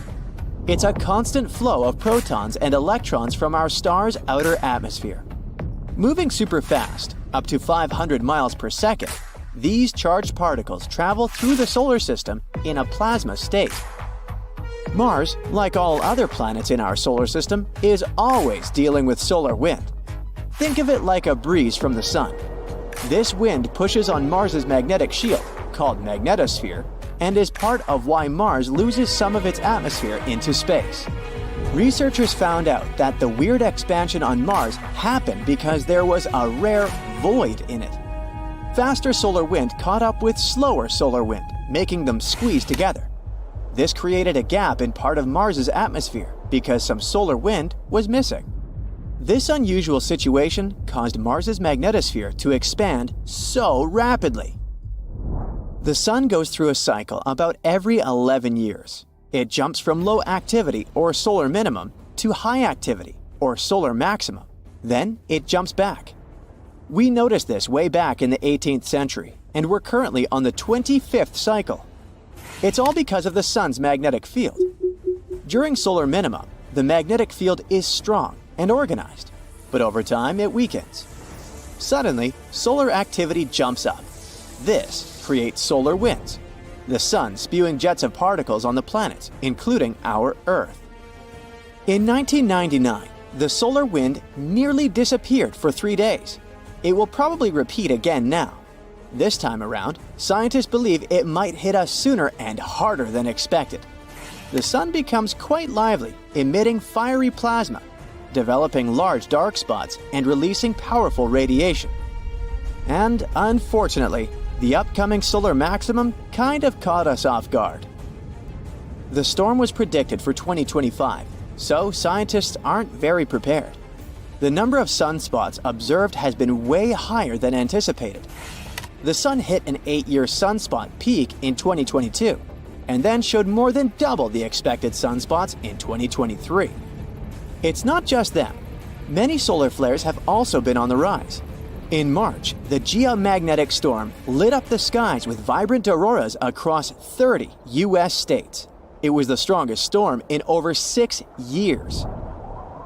Many rare solar events have become more common recently. For example, a gigantic plasma waterfall, a polar vortex swirling around the sun's north pole for hours, and a 3-day solar tornado towering over 14 Earths. Because of all that, Earth faces some risks. Solar storms could hit our planet. It can mess with communications, damage power systems, and cause blackouts, and even pose threats to living beings. They can ionize Earth's atmosphere. This would mess with radio signals and GPS systems. Major disasters like earthquakes or tsunamis combined with such blackouts could lead to catastrophic outcomes. Additionally, strong solar storms may generate electrical currents that can damage infrastructure, including power grids and rail lines. Airplane passengers might experience higher radiation levels during solar storms. It's hard to tell what that would mean for their health. However, astronauts on spacecraft such as the International Space Station could face more significant risks. Future space missions will have to take solar cycles into account. We're not the only creatures in danger. These storms can disrupt the migration patterns of animals like gray whales, sea turtles, and birds. All these poor animals rely on Earth's magnetic field to understand what's going on. And as a cherry on top, there's a risk of satellite collisions. Commercial space companies are focused on launching satellites quickly rather than safely. Because of that, they often overlook the impact of space weather. During solar storms, the ionized upper atmosphere increases drag on Earth-orbiting satellites. If something goes wrong, satellites can be forced out of orbit and collide with us. The scariest solar storm that has ever happened to us was the Carrington event. In 1859, Earth experienced the most intense geomagnetic storm ever recorded. The sky lit up with vibrant auroras. They were visible from the North and South Poles to places like Cuba and Japan. The display was so bright in the United States that gold miners woke up thinking it was morning. It was caused by a massive solar flare. The auroras were breathtaking, but the impact was more than visual. It disrupted telegraph systems across Europe and North America. Telegraph pylons threw sparks, operators got electric shocks, and conversations were conducted using the auroral current instead of batteries. Similar storms occurred at least 3 times throughout history, with the same awful consequences. Scientists estimate the cost of such an event today could range from $600 billion to $2.6 trillion in the US alone. Researchers continue to study historical events and ice core data to understand and prepare for the potential impacts of future solar storms. The sun's behavior is very unpredictable, but this just shows that we need to study it in greater depth. The chance that this new coming storm will be the same as a superstorm like the Carrington event is low. Besides, if we spend this time preparing, it might go unnoticed. Preparation usually involves adjusting satellite trajectories, grounding planes, and identifying vulnerable infrastructure. Meanwhile, we keep exploring Mars. Its atmosphere is different from ours. Our atmosphere has breathable air, mostly consisting of nitrogen, oxygen, and a lot of other gases. Meanwhile, Mars has incredibly high CO2 levels. If on Earth carbon dioxide doesn't even reach 1%, on Mars, it makes up about 90% of its atmosphere. Also, Earth's atmosphere is over 100 times denser than the one on Mars. Even though Mars is about half the size of Earth, its atmosphere is like a feather compared to our air. A long time ago, Mars could have been kind of Earth-like. We know that it definitely had water, and perhaps there were even some plants. If we added water on Mars now, plants could have grown up there. A long time ago, Mars was experiencing some serious volcanism, suggesting it had a thick atmosphere and maybe even a giant ocean. We're not sure what happened to them, but there are some theories. For example, Mars has a magnetic field, but it's very weak, so solar winds could have stripped away its atmosphere. In the end, it became the chilly, dusty red planet we know today. NASA's Perseverance rover celebrated its 1,000th day on the red planet with some amazing discoveries. The rover cruised through an ancient Martian river and lake system. It gathered 23 precious samples along the way. All of these samples will help us to unlock Mars's history and geological mysteries. Extreme events and conditions are horrifying, but great in a way that they help us to learn more about our solar system. Luckily, MAVEN was designed to be sturdy and prepared even for intense solar storms. So now we can find out more about Mars when it's stripped of its protectiveness.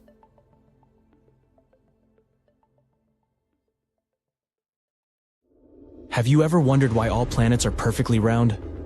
And what if these celestial bodies decided to break the rules and change their shape?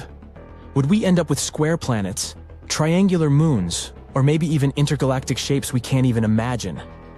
Well, let's find out. So how do planets form in the first place? The universe is filled with swirling clouds of dust and gas. These clouds, called molecular clouds, consist of various elements and compounds, such as hydrogen, helium, carbon, oxygen, and so on.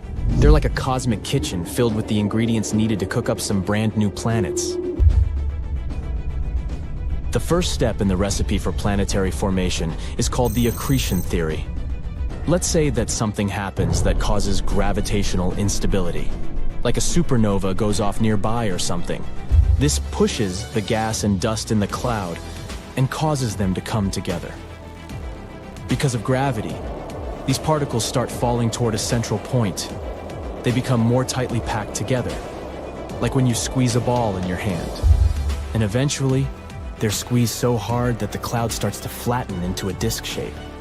Kind of like when you mix flour and water to make pizza dough. This disk is called a protoplanetary disk.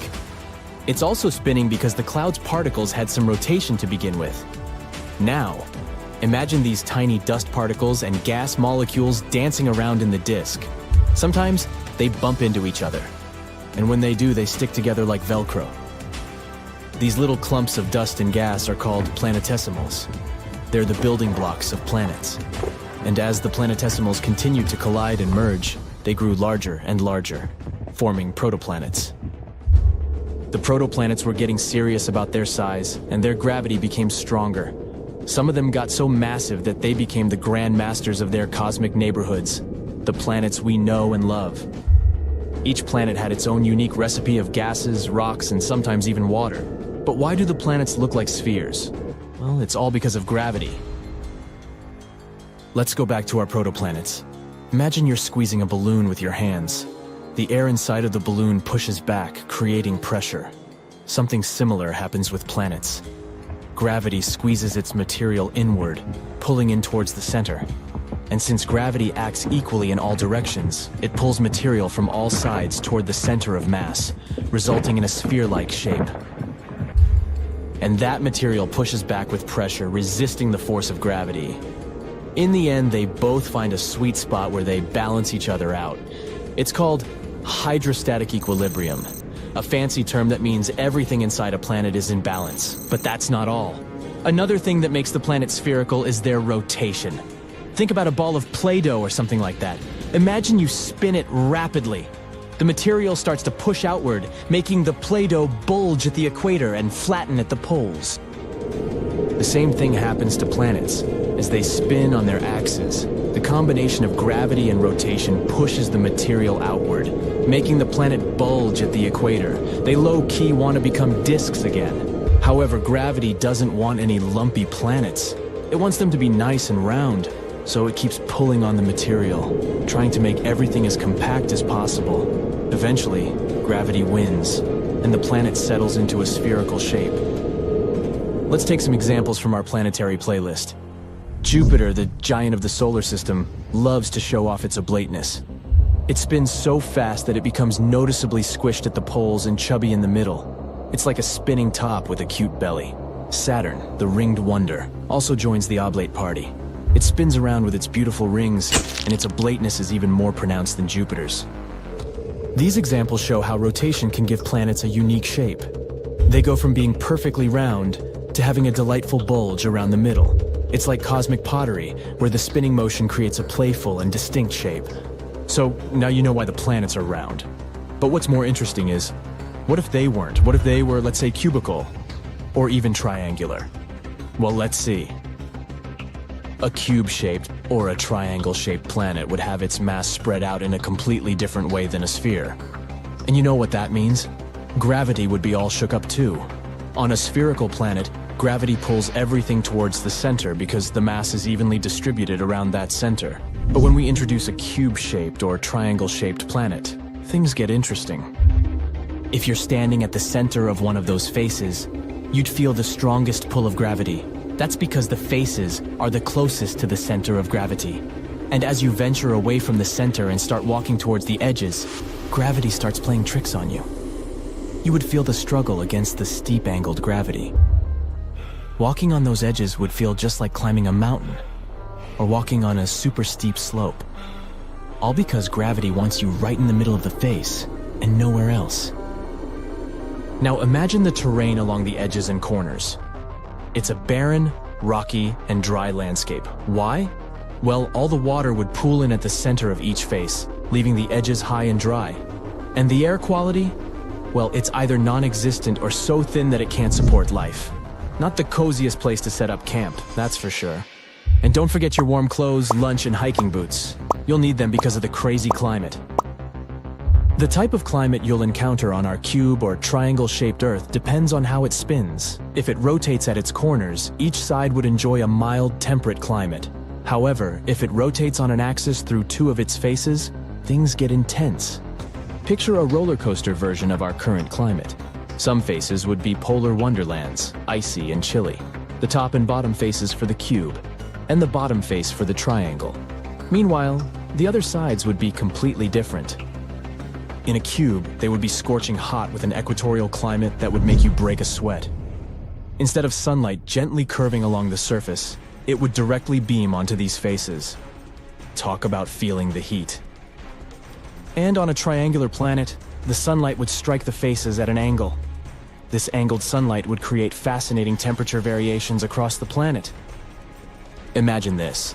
As you move from the base of the triangle towards the tip, the temperatures would gradually decrease. The base, where the sunlight hits most directly, would be the hottest region, just like the equatorial climate we're familiar with on our spherical Earth.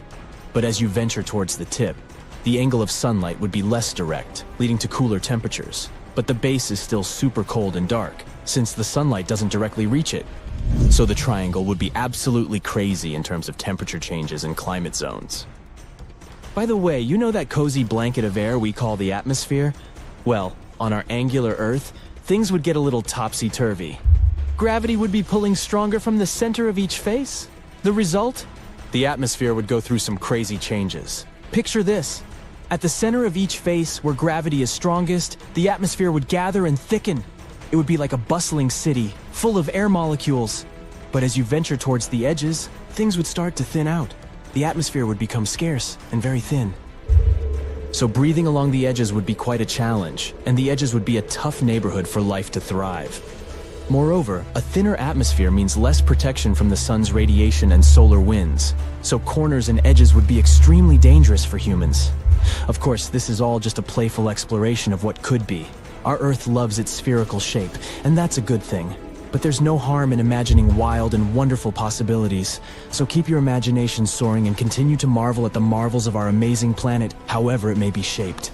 This planet, yeah, the one right here, shouldn't exist, but it does. A newly discovered planet rotates around a star that's much smaller and dimmer than our Sun.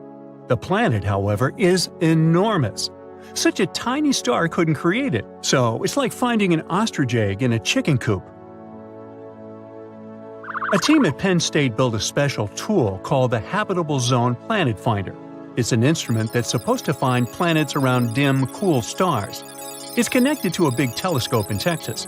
The tool looks at the light from these stars, which is mostly in the near-infrared, beyond what our eyes can see. This gadget can spot changes in a star's speed caused by a planet. If the star movement slightly changes, that means there must be a gravitational pull nearby. Years ago, this technique helped find the first known exoplanet around a star like our Sun. Today, we've improved this method to make more precise measurements. Our main goal is to find Earth-like planets.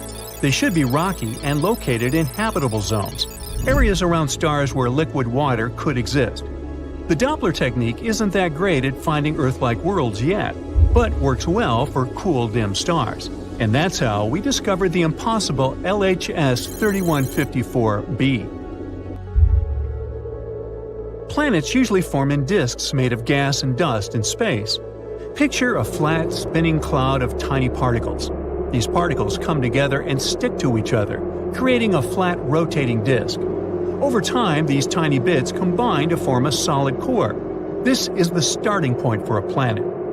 Once the core is there, it attracts more dust and even gas like hydrogen and helium. But making a planet this way isn't easy. They need a lot of stuff, mass, and materials. This process is called core accretion. Stars are a huge help in that process. Usually, big stars have more gravity, so they can gather more stuff to form planets. But the star we discovered recently isn't very big. It's 9 times smaller than our Sun. A star this small shouldn't have a big enough disk to make a heavy planet. To do that, its disk should have been at least 10 times bigger. But this heavy planet, LHS 3154b, exists. Now, this mysterious planet is 13 times heavier than our Earth. It's similar in size to Neptune. It's about 50 light-years away from us in the Hercules constellation, which, in space terms, is very close. The planet is also super close to its star, completing 1 year in almost 4 days. This discovery is making scientists rethink their ideas about how planets and stars come into existence. There are new theories coming around. For example, a theory called gravitational instability. It says that, instead of the pieces coming together bit by bit, the material in the disk collapses all at once, directly creating a planet. But even with this theory, it's hard to explain how such a heavy planet could form without a really massive disk. It'll take us some time to figure out the truth. This isn't the first planet that makes us doubt our theories. Recently, scientists found another planet called Hala. This planet is orbiting a star called Baekdu, and just like the previous one, it shouldn't really exist. It's way too close to its star. Stars change a lot during their lives. Normally, when a star becomes big and prepares to leave this world, it's called the red giant stage. A star like that tends to destroy or push away any nearby planets, creating a huge mess. Hala rotates around a red giant, and it should have been swallowed or destroyed by the expanding star a long time ago. But it's still hanging there. Even though Baekdu has already started burning helium and shrunk to a smaller size than expected, Hala isn't bothered in the slightest. Scientists call Hala the Forbidden Planet. This discovery challenges what we thought about how planets survive near aging stars. It raises 2 theories. One suggests that Baekdu was once 2 stars, a white dwarf and a red giant. Hala orbited them both, and they merged before the red giant fully expanded. This allowed Hala to survive because the extra helium from the white dwarf prevented the red giant from growing too much. The second theory says that Hala formed from the debris created when the 2 stars merged. In this scenario, Hala would be a very young planet orbiting an elderly star. Astronomers plan to continue studying Hala and look for more planets like that. Another oddball, besides me, is called LTT 9779b. This one scares us too because it's too shiny. The planet reflects 80% of the light from its star. Regular mirrors reflect from 85 to almost 100% of light, which means that this mysterious planet should look like a rough mirror, with aluminum or silver-like reflections. This is another Neptune-sized planet. It's located 268 light-years from us and was discovered by NASA's TESS spacecraft. It completes a full rotation around its star in just 19 hours. It's so close to its star that it's scorching hot, reaching temperatures over 3,600 degrees Fahrenheit. Normally, planets this close lose their atmosphere and turn into bare rocks. But this one breaks the rules again. Now this time, we know the secret of its survival. It's because of the planet's shiny metallic clouds, which are made of glass and titanium salt. These clouds rain titanium onto its hot surface. They also reflect a lot of the light, preventing the planet from getting too hot and losing its atmosphere. It's like having a mirror shield. This planet's size also surprised scientists. It's way bigger than Earth. Other planets this close to their stars are either much bigger gas giants or small rocky planets. This planet is a smaller gas giant, and scientists didn't expect it to exist so close to its star. This is the shiniest planet ever found, even shinier than Venus. But despite its cool appearance, it's probably not a friendly place for life because of its extreme temperatures and strange metallic rain. And our final rule breaker is a planet called WASP 107b. Scientists discovered it using the James Webb Space Telescope. It's located around 208 light-years from us in the Virgo constellation. It's also fast and completes an orbit around its star in just 6 days. This is a super-Neptune exoplanet. It's similar to Jupiter in some ways, including the same size and scorching hot temperatures. But the main difference is that it's much lighter, weaker, and less dense. This is the least dense planet we've discovered so far. After researching some more, we also found that it has a tail. The helium on the planet extends beyond the transit egress. The planet is slowly losing its atmosphere due to extreme ultraviolet radiation from the star. This creates a comet-like tail. So, it looks like a fluffy comet. But that was just the beginning. The planet's low density, or fluffiness, allowed astronomers to study its atmosphere in detail. They found some surprising things, like water vapor and clouds made of fine silicate particles, which are like really fine-grained sand. The planet's host star doesn't emit a lot of high-energy light. But since WASP 107b is so loose, the light can penetrate deep into its atmosphere. This creates sulfur dioxide that smell when you light a match. In other words, it's a fluffy planet that rains sand and smells like matches. The researchers think the sand clouds in the atmosphere form in a similar way to clouds on Earth. They just have droplets of sand instead of water. These sand droplets condense, fall, turn into silicate vapor in hot layers within the planet, and then rise again to form clouds once more. And, once again, this planet couldn't have formed in its current spot. Astronomers say that it likely moved closer to its star from a birth orbit because it was attracted by some heavier neighbor. It also follows a retrograde orbit, meaning it orbits in the opposite direction to its star's rotation. All these discoveries are changing how we understand planets and their atmospheres, giving us new insights into the mysteries of our own solar system. Have you ever wondered what it would be like if every planet in our solar system was the size of Earth? Well, it's time to dive into this mind-boggling scenario. Let's imagine what each planet would look like if they were as big as our beloved blue planet. Would the barren red landscape of Mars suddenly become a lush green oasis? Would the massive swirling gas giant Jupiter just disappear? And how would it affect our solar system as a whole? Are we all doomed? Buckle up and let's find out. The first planet on our list is Mercury, the smallest planet in our solar system. But now, forget about the moon-like Mercury. Instead, picture yourself on the surface of a super dynamic incandescent inferno. There are a lot of craters and active volcanoes around you, and right in front of you is a huge, blinding bright sun. What a nightmare! But let's break these changes down. Well, along with the size of Mercury, both its mass and gravity would increase. In that case, it's possible that Mercury would have more atmosphere. Temperatures on Mercury are extreme, not only because it's very close to the Sun, but also because of its very thin atmosphere. So during the day, the temperatures there reach 800 degrees Fahrenheit. And at night, it becomes terrifyingly cold, down to negative 290 degrees Fahrenheit. But now, when the gravity is stronger, Mercury could have a denser atmosphere, so the heat would be better distributed across the planet. And the atmosphere isn't the only thing that could make it hotter. If Mercury became bigger, it would likely experience increased internal heating due to gravitational compression. And hypothetically, its tectonic activity could increase. In other words, more interesting landscape, more mountains, and more scary active volcanoes. Congratulations, you've turned Mercury into Venus 2.0. For us, all these changes wouldn't be very pleasant. Now it would become much harder to send our spacecraft there, so it's better for Mercury to stay as it is, small, calm, and boring. Basically, the complete opposite of our next planet, Venus. So what would happen to Venus if it was Earth-sized? Actually, nothing. It wouldn't change at all. All because Venus is already almost the size of Earth.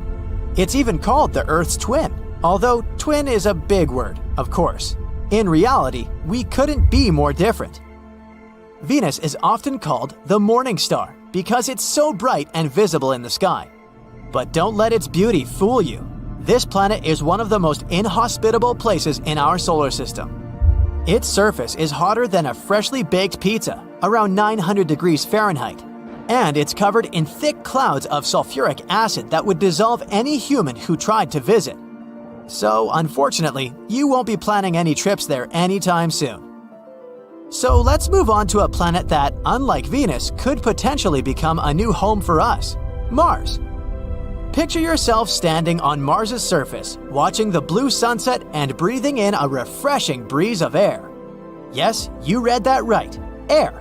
Moreover, you could be surrounded by plants, animals, and basically feel like you're on Earth. But how is that possible? Bigger Mars would have a stronger magnetic field and gravity.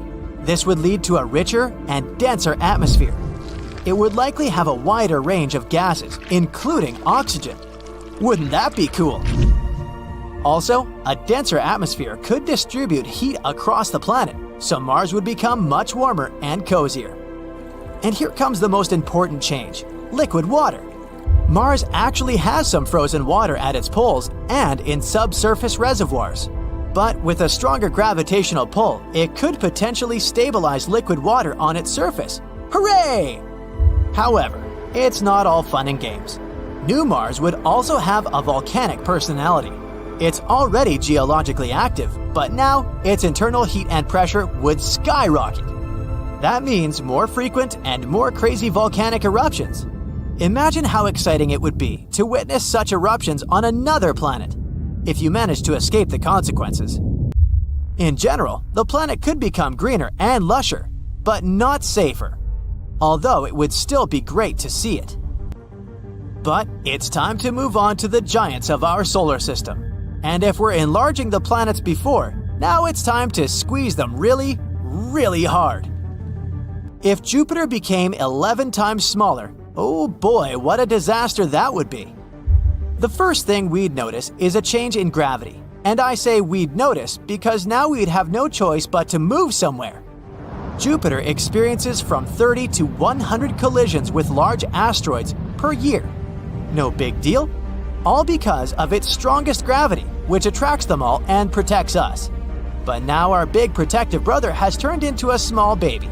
Say hi to a bunch of asteroids. Oh, and say bye-bye to Jupiter. This planet is known for its thick, swirling atmosphere.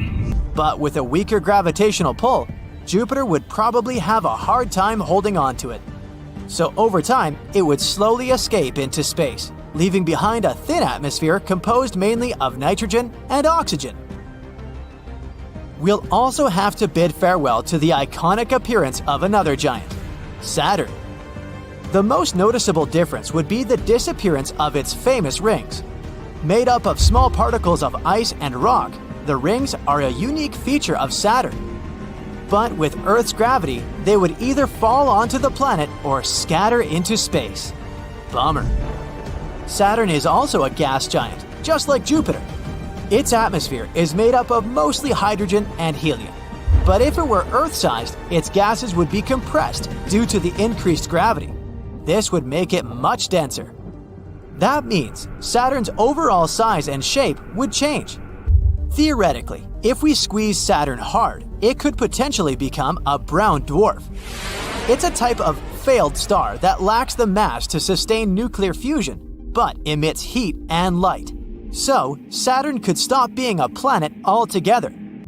The weather on it would probably have changed too. All its crazy storms, such as the famous hexagonal storm at its North Pole, would have become weaker and calmer. The next giant is Uranus. Let's try to compress this poor fella. First off, the surface gravity on Uranus would be much weaker than it is now. Its atmosphere might also change.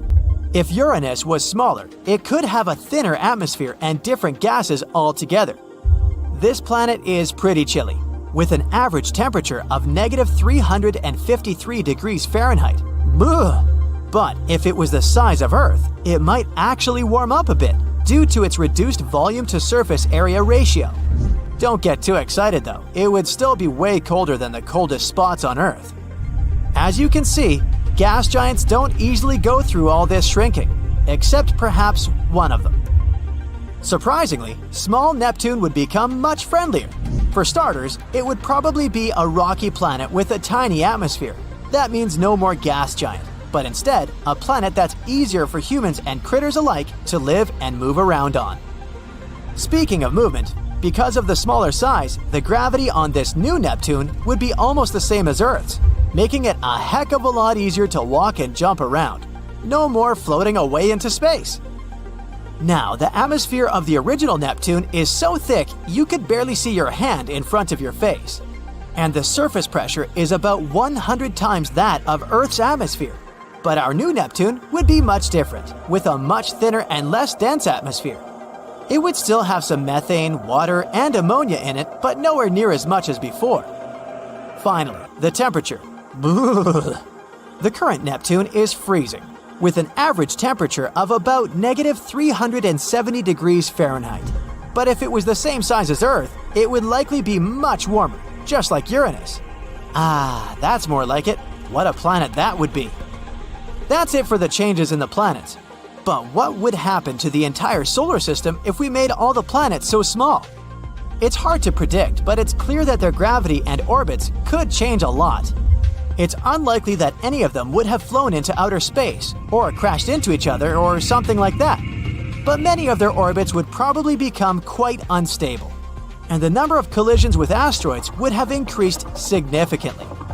Of course, all this is purely speculation. It's not like we can actually test all this. But it's still a pretty interesting thought experiment, and it makes you appreciate just how unique and special our solar system really is. Okay, here you are in the middle of the ocean. It's endless, but you can't see it because there's a thick fog all around you. Dense clouds hide the huge but dim sun. Is it day or night? You don't know. There's only a gray haze around you. You're alone. Even if you try to swim down, after several hours, you still won't be able to see the bottom of the ocean. And that's a typical water planet for you. I know, sounded kind of dark, but it's not that bad. These water worlds are more interesting than they may seem, so let's take a look at them. The ocean planet is a planet that consists, as you might have guessed, mainly of water, ice, and maybe some rocks. Think of the Earth's oceans. Its horrifying depths, the Mariana Trench, and all that. And now, can you guess how much space all the water on Earth takes up? 0.025%. Exactly. Now, just try to imagine a world of 40 to 60% water. If you dive in there, the depth can exceed 60 miles. Compared to that, the 6-mile depth of our Mariana Trench sounds like nothing. And yeah, the pressure there will be enormous. It can reach up to 20,000 Earth atmospheres. Very crushing. Now, it may sound scary, but it still would be great to find out more about these planets. Fortunately, according to scientists' calculations, there may be a lot of such planets in our galaxy alone. Well, you don't have to go far. You can find these water guys even in our solar system. Not planets, of course, but moons. Jupiter has Ganymede and Callisto, and Saturn has Titan and Enceladus. The ocean can reach up to 30% of the mass of these moons, although it isn't clear whether these oceans are covered with a thick crust of ice. But we've discovered quite a few full-fledged ocean planets. This is because the conditions in which these planets may exist are very specific. For example, this planet should be somewhere 6 to 8 times larger than the Earth. If it's smaller, it'll have a rocky surface. But if it's bigger, it'll turn into a gas giant. At the same time, it must be in the habitable zone of its star. A little further, and the planet immediately turns into an icy giant or a cold super-Earth. So yeah, these guys are very picky. We first started exploring these planets back in the 1970s. However, since then, we found only a couple of them, but they're still very interesting. The first planet is Gliese 1214b. It was the very first ocean planet that we discovered. Initially, the scientists noticed only a small dim dot. This dot turned out to be the red dwarf star Gliese 1214. An unremarkable, completely ordinary star that's 5 times smaller than our Sun and 300 times dimmer. Scientists wouldn't worry about it at all, but back in 2009, they noticed that this star had one single planet, and this planet turned out to be quite strange. This super-Earth was 2.5 times bigger than our Earth and 6.5 times heavier, but at the same time, it had a very, very small density and about the same gravity as our planet. In other words, there were almost no rocks and metals on it, but it wasn't a gas giant either. So there was only one option left. It was covered in water and ice. And that's how we discovered the first ocean planet. Well, actually, we can only assume that it consists of water. That's what the mathematical calculations say. In reality, this planet is quite confusing. It's difficult to explore, and so far, scientists haven't been able to find anything there. No hydrogen, no helium, no water, nada. That's because the outer layer of the atmosphere of this planet is very dense, and it perfectly hides its composition. But even so, it's probably a water world. Gliese 1214b is very close to its star. It's only 0.014 astronomical units away, which is less than the distance between the Moon and us. The year there lasts about 36 hours, and the temperatures, to put it mildly, are just wild. Scientists suggest that the average temperature there can reach 250 to 535 degrees Fahrenheit. Woo, that's hot. Remember the creepy description from the beginning? Well, actually, spending time on Gliese 1214b would be a little different, more like swimming in a steam boiler. Because of such gigantic temperatures, the ocean on the surface will be constantly in a state close to boiling without actually reaching it. So, imagine that you're descending to the surface of this planet, flying through clouds of steam, and then you suddenly find yourself in the water. What? But when did it happen? Well, that's because the boundary between steam and water on Gliese 1214b will be very blurred. Of course, you won't be able to swim to the bottom of this ocean, but most likely, this bottom is covered with a very thick layer of so-called hot ice. It's like regular ice, but it doesn't really care about the laws of physics, so it just doesn't melt even at gigantic temperatures. And the thickness of this ice can reach as much as 3,000 miles. So that's it for the creepy Gliese 1214b, and not an Airbnb in sight. Now, although we can't 100% guarantee that it's a water world, we still have another candidate for this position. A newly discovered planet called TOI 1452b. This planet, located in the Dragon constellation, is almost 100 light-years away from us. It was discovered using the TESS telescope by a group of researchers from the University of Montreal. This planet also belongs to the class of super-Earths. It's 7 times larger than our planet, but 48 times heavier. Again, all this is at a very low density. Because of this, scientists have suggested that almost the entire planet consists of a giant ocean. Here, we were a little luckier. This world won't be just a giant puddle and some thick ice. On this planet, there's probably a rocky surface deep under the water, just like in a typical ocean. Don't get too excited though, this ocean will certainly be very different from what we're used to. TOI 1452b also orbits a small red dwarf, and not even one, but 2 at once. At the same time, if the previous planet was close to its sun, then this one, on the contrary, is very, very far away. It's 2.5 times farther from its stars than Pluto is from the sun, and it moves at great speed. A year there lasts only 11 days. But we still don't know many things about this planet. We'll probably get some new information when scientists observe it from the James Webb Telescope. Well, that's it. Wait, did you expect something else? All right, I know the question that bothers you the most. Can there be life? Well, this is a difficult question. We all know that water means life, and besides, these planets are in the habitable zones of their stars. So, potentially, yes, there might be life. Not some full-fledged civilizations, of course, but bacteria, fish, and some creepy giant monsters. I mean, why not? However, this is very unlikely. Water alone isn't enough to create life, even though it's very important. There should also be some microelements and some minerals. And unfortunately, for most water planets, the composition will only consist of water and very thick ice. There won't be any minerals there. But don't give up. There's still some probability. First of all, there are meteorites and comets. They can bring the necessary minerals to the planet. The more often they crash into it, the higher the probability that they'll bring something like this into the ocean and thus create life. Secondly, TOI 1452b actually has these minerals. Yes, we don't know how deep the rocky bottom is located there. But if it exists, then surely something could have originated there. Let's hope that new research with powerful telescopes will allow us to find out the truth. And who knows? Maybe one day we'll be able to visit such a planet ourselves. Very recently, astronomers have found 3 potential super-Earth planets orbiting a somewhat close orange dwarf star.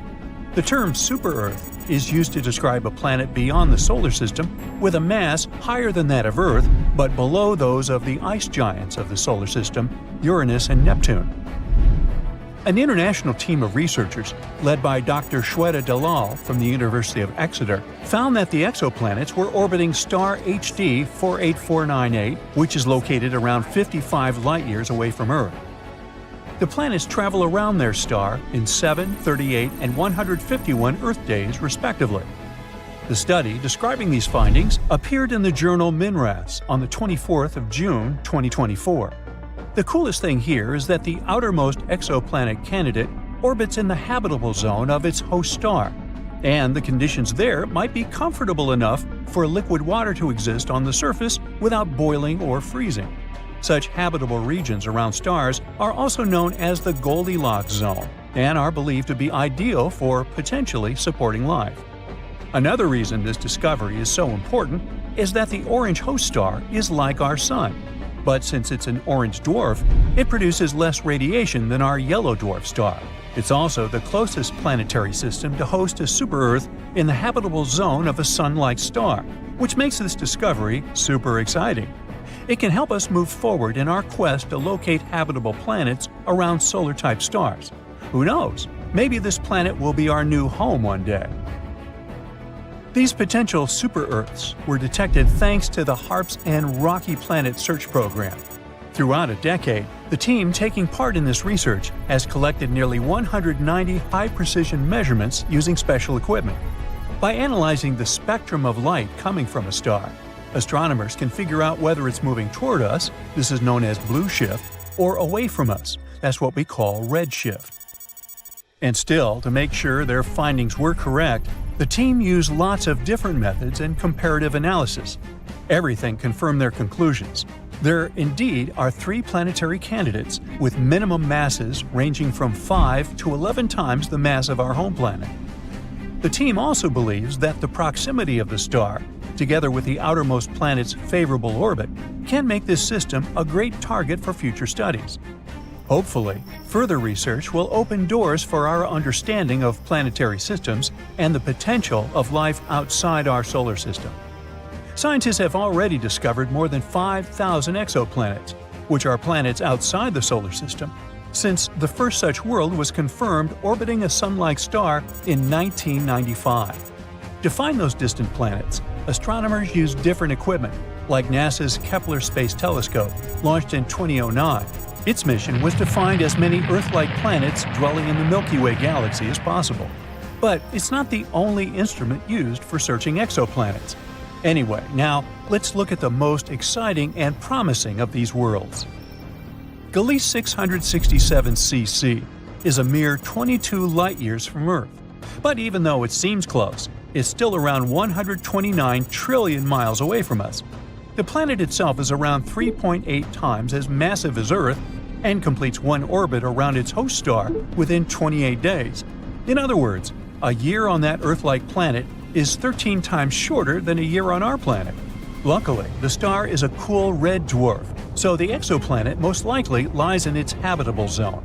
But there's still a chance that this world might be regularly baked by the flares coming from its parent star, which is not cool on many different levels. Kepler 22b is way further away than the previous world, more than 600 light-years away from our planet. It was the very first Kepler planet found in the habitable zone of its star. This world is larger than Earth. It's about 2.4 times our planet size.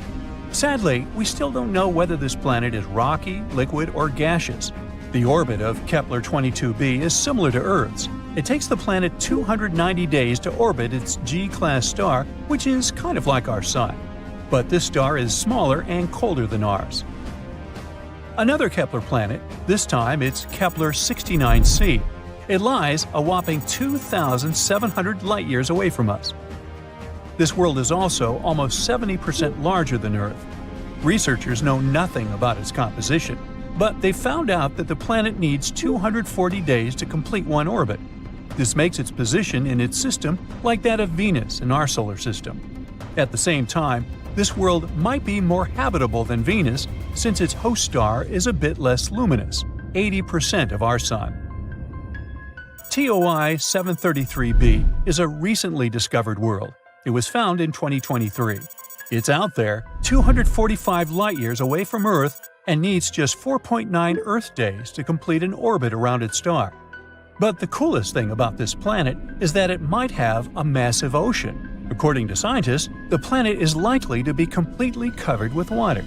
Does that mean there could be life on this super-Earth? Time will tell. GJ 1214b is located 48 light-years from Earth. This planet is a super-Earth, almost 3 times bigger in diameter and 8 times heavier than our home. It orbits around its red dwarf star faster than you can binge-watch your favorite series, finishing a complete loop every 38 hours. But it's not just the planet's size or orbit that's out of this world. It's pretty hot out there, with mind-melting 450 degrees Fahrenheit. But the coolest thing is that this planet is practically drowning in water. The sizzling temperatures and crazy high pressures on JG 1214b create some cool materials like hot ice and superfluid water. Superfluidity is something that happens in liquid helium when it's almost as cold as it can get. On Earth, water totally missed the memo about being superfluid because it needs ridiculously low temperatures and off-the-chart pressures to pull off that trick. Still, there's not much use in superfluid water. Even if you try it, you'll just get dehydrated. The super-Earth that's closest to us was discovered in 2016, and it's called Proxima Centauri b. It's located a mere 4 light-years away from Earth and has a mass remarkably similar to that of our planet. A year on Proxima Centauri b is short. It only takes the planet 11.2 days to complete a circle around its central star. Scientists discovered this world after they noticed that its parent star was slightly wobbling. They hadn't been sure what exactly had been happening there until they realized Proxima Centauri b's gravity probably produced pulls and tugs that caused these wobbles.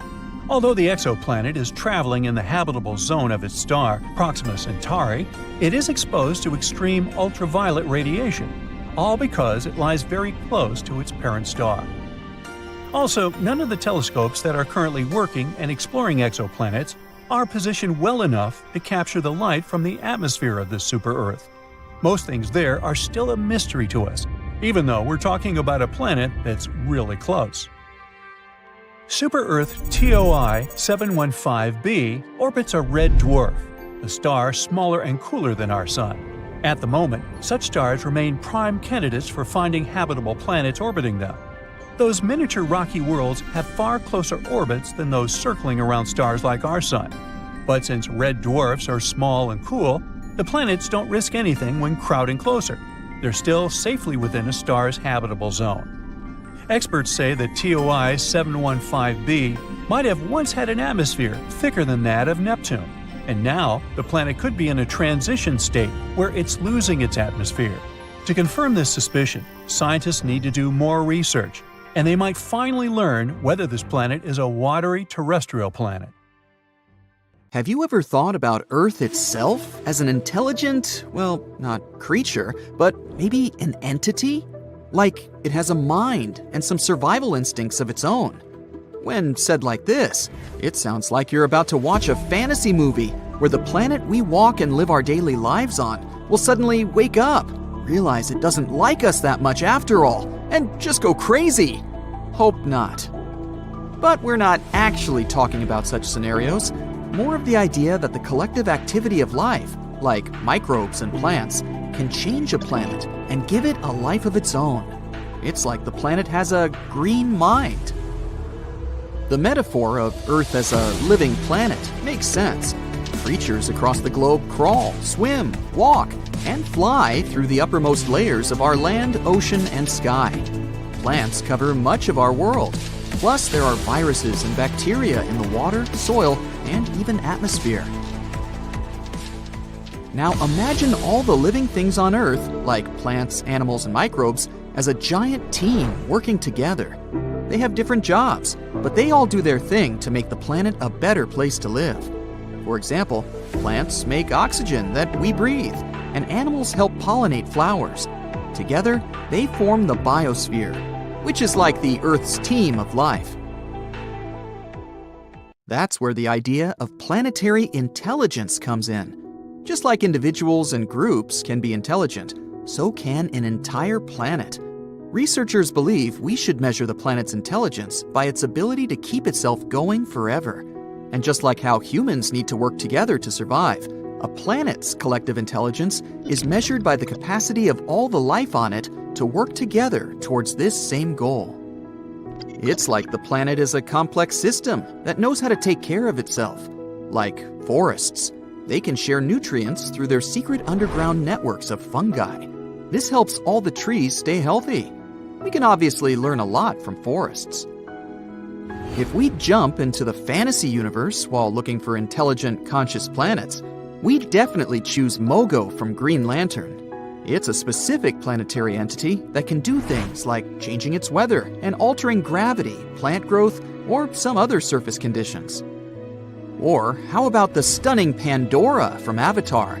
Do you remember the fascinating scenes of flora and fauna there?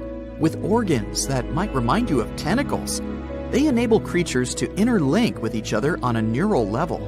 It's like the entire planet is like one giant brain, with many smaller trees, creatures, and its other pieces as its cells. We're far from that, but it's still nice to imagine. At the moment, our civilization is in the stage scientists named an immature technosphere. That means we're still too focused on using technology that doesn't always do good for our planet.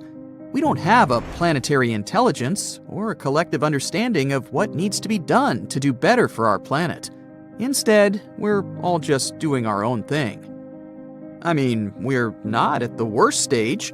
Researchers have come up with 4 stages of Earth's past and future to explain how planetary intelligence could impact the long-term future of humanity. The first stage is what we call the immature biosphere. It's when life first started on Earth, billions of years ago. Only microbes were there on the bare land without any vegetation. There wasn't any global feedback, which means these microbes couldn't yet affect Earth, its atmosphere, or other systems in any way. The second stage is the mature biosphere, which was 2.5 billion to 540 million years ago, when stable continents formed and the biosphere started to have a strong influence on the Earth. The third stage, known as immature technosphere, is where we are now, with interlinked systems of communication, technology, transportation, electricity, and computers that draw resources from Earth's systems and affect the biosphere. The fourth stage, also known as the mature technosphere, is where Earth should aim to be in the future. It means technology will benefit the entire planet. We'll use sustainable forms of energy, like solar power. Planetary intelligence is the sign of a mature planet, and researchers are trying to figure out how we can move towards it. So, things we do on an individual level do matter. The collective activity of life, like microbes or plants, can change a planet and make it more than just a lifeless rock floating in space. Through the biosphere, our home planet kind of figured out how to host life by itself billions of years ago, and it's still going. Now we need to figure out how to have a similar kind of self-maintaining system, but this time with the technosphere. It's hard to imagine planets could generally become sentient, like Pandora, or some other imaginary conscious world out there. There are a few reasons for that. First, Planets form based on how different materials like rocks, gases, and liquids gather around a new star. It's like you have a big family gathering where everyone brings different ingredients to make a delicious dish. And just like how these ingredients won't suddenly turn into a living being, the materials that make up a planet won't just turn into self-aware creatures. On Earth, after billions of years of complex chemical reactions, some molecules started to replicate themselves and carry information. That's how life on our planet began. And Earth is the only such example we have. Here's the second reason. Imagine you have a big garden where you plant a lot of mushrooms or bacteria, hoping they'll become really smart and help you take care of the garden. But mushrooms and bacteria don't have brains like we do. It's not like they need it anyway. Having a big brain is really expensive for animals too.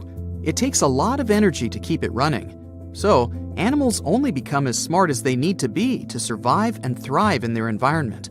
Dogs and cats are pretty smart because they need to be able to avoid danger and find food. They don't need human kind of intelligence for things like building houses, creating art, or inventing new technologies. So, it would be hard to bring all living beings and plants to the same level of intelligence. The third reason why it would be difficult for a planet to become sentient is the main rule of the animal kingdom. Life is all about survival of the fittest. Every creature is competing for resources like water, food, and space. But not only do different species compete against each other, but individuals within the same species also fight. Just think of how fiddler crabs fight for territory on the beach, or how wolf packs fight over prey. Or me, when I see an empty spot on a crowded beach. This kind of competition is not a good base for global cooperation. There are a couple of exceptions to this rule. For example, ants. They may not be the brightest creatures on the planet, but when they come together in colonies, they can achieve amazing things, like gathering food that's way bigger than them, building nests, raising young, and even farming. In fact, they act like a superorganism called a hive mind, where every ant works together towards a common goal. Insects like bees and ants are very altruistic and work together to ensure their queen reproduces.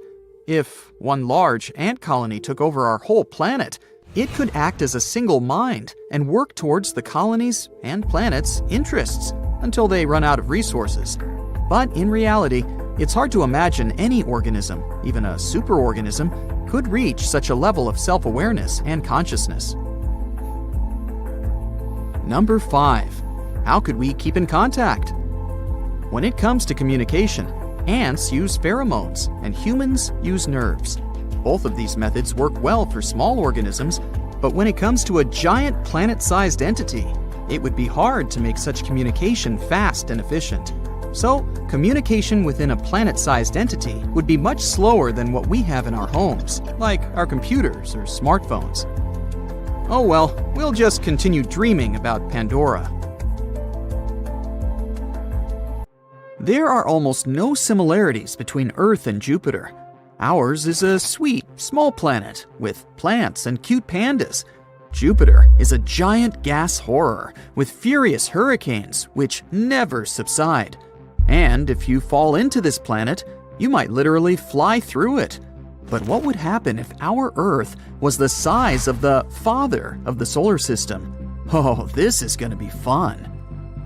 Jupiter is a planet so big that I bet you can't even imagine its scale. Its radius is about 11 times the radius of Earth, and it's about 316 times more massive. So, to turn Earth into another Jupiter, we'd need to increase its radius by 11 times. If the planet's density remained the same, then the mass of our new Earth would increase greatly. Actually, it'd be as much as 4 times larger than Jupiter's. Of course, these changes wouldn't go smoothly. The very first thing that we would immediately notice, nope, not the size, gravity. It would increase by about 11 times compared to old Earth's. Scientists say we can actually survive on a planet with greater gravity, but only if it's less than 5 times stronger than what we have now. Well, let's assume that we're daredevils, always ready to challenge nature. what would our life be like? Well, not very pleasant. After each step, you'd have to sit down on a bench and take a break, as if you've just run a marathon. Yes, it would be that hard to walk. Oh, and good luck with getting up later. In order to somehow move around this planet, we'd have to pump up very strong muscles. No more problems with junk food, 'cause you'd have to become a heavy lifter just to get to the refrigerator. The force of gravity affects not only movement, but also the size of everything. Do you know that many astronauts gain some height due to weightlessness in space? So if you're worried about being short, here's a solution for you. On the other hand, strong gravity would make us all shorter. This would go not only for humans, but for everything on our planet. Trees would become very small. To grow upward, they would have to move water from their roots to branches, which would be unrealistic with such gravity. So they'd all turn into little bushes. Also, no more mountains. Even the largest ones would become very small. But at least, now, everyone would be able to conquer Everest. This would also apply to animals. Our pets would have to quickly evolve into pumped-up corgis just to be able to walk somehow. Oh, and say goodbye to birds, of course. If you think that's not enough suffering, let's add another thing. It would be very difficult for us to breathe. Atmospheric pressure would increase dramatically. That's because Earth would start to pull air toward itself with great force.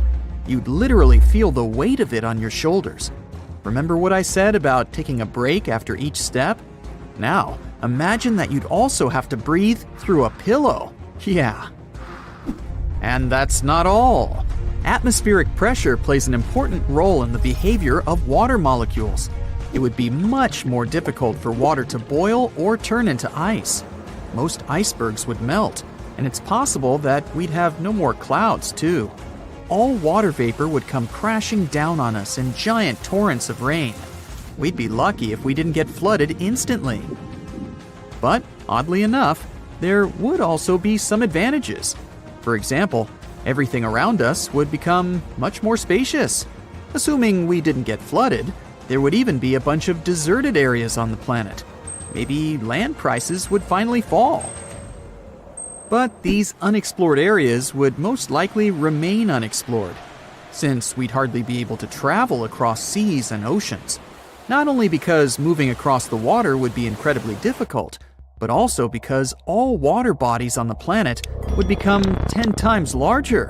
The very thought of getting lost in the ocean is frightening, but imagine if it was 10 times deeper and bigger?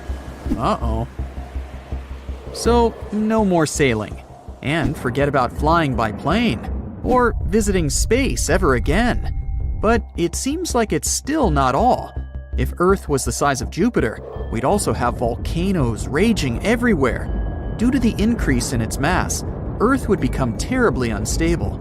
All extinct volcanoes would become active again, and there would be lava and poisonous gases everywhere. In 1883, there was the most destructive eruption in the history of humankind, the eruption of the Krakatoa volcano. It occurred on one small island, but people all over the planet could feel the consequences. The eruption destroyed the island, triggered many tsunamis, and clouds of poisonous gases spread for miles. Now imagine this, but 10 times worse. That's what would happen on our Jupiter-sized Earth. It would probably be similar to the fall of the Chicxulub meteorite, the one that wiped dinosaurs off the face of the Earth. Then, poisonous gases spread all over the planet, causing one of the greatest massive extinctions in the history of Earth. Oh, and we would also lose the magnetic field, like the cherry on top of the cake. The magnetic field is very important for life on Earth. According to Rory Barnes from the University of Washington, it shields life on the planet from the nastiness of space, which means all sorts of radiation and solar winds. There's a molten iron core inside our planet that is responsible for producing the magnetic field.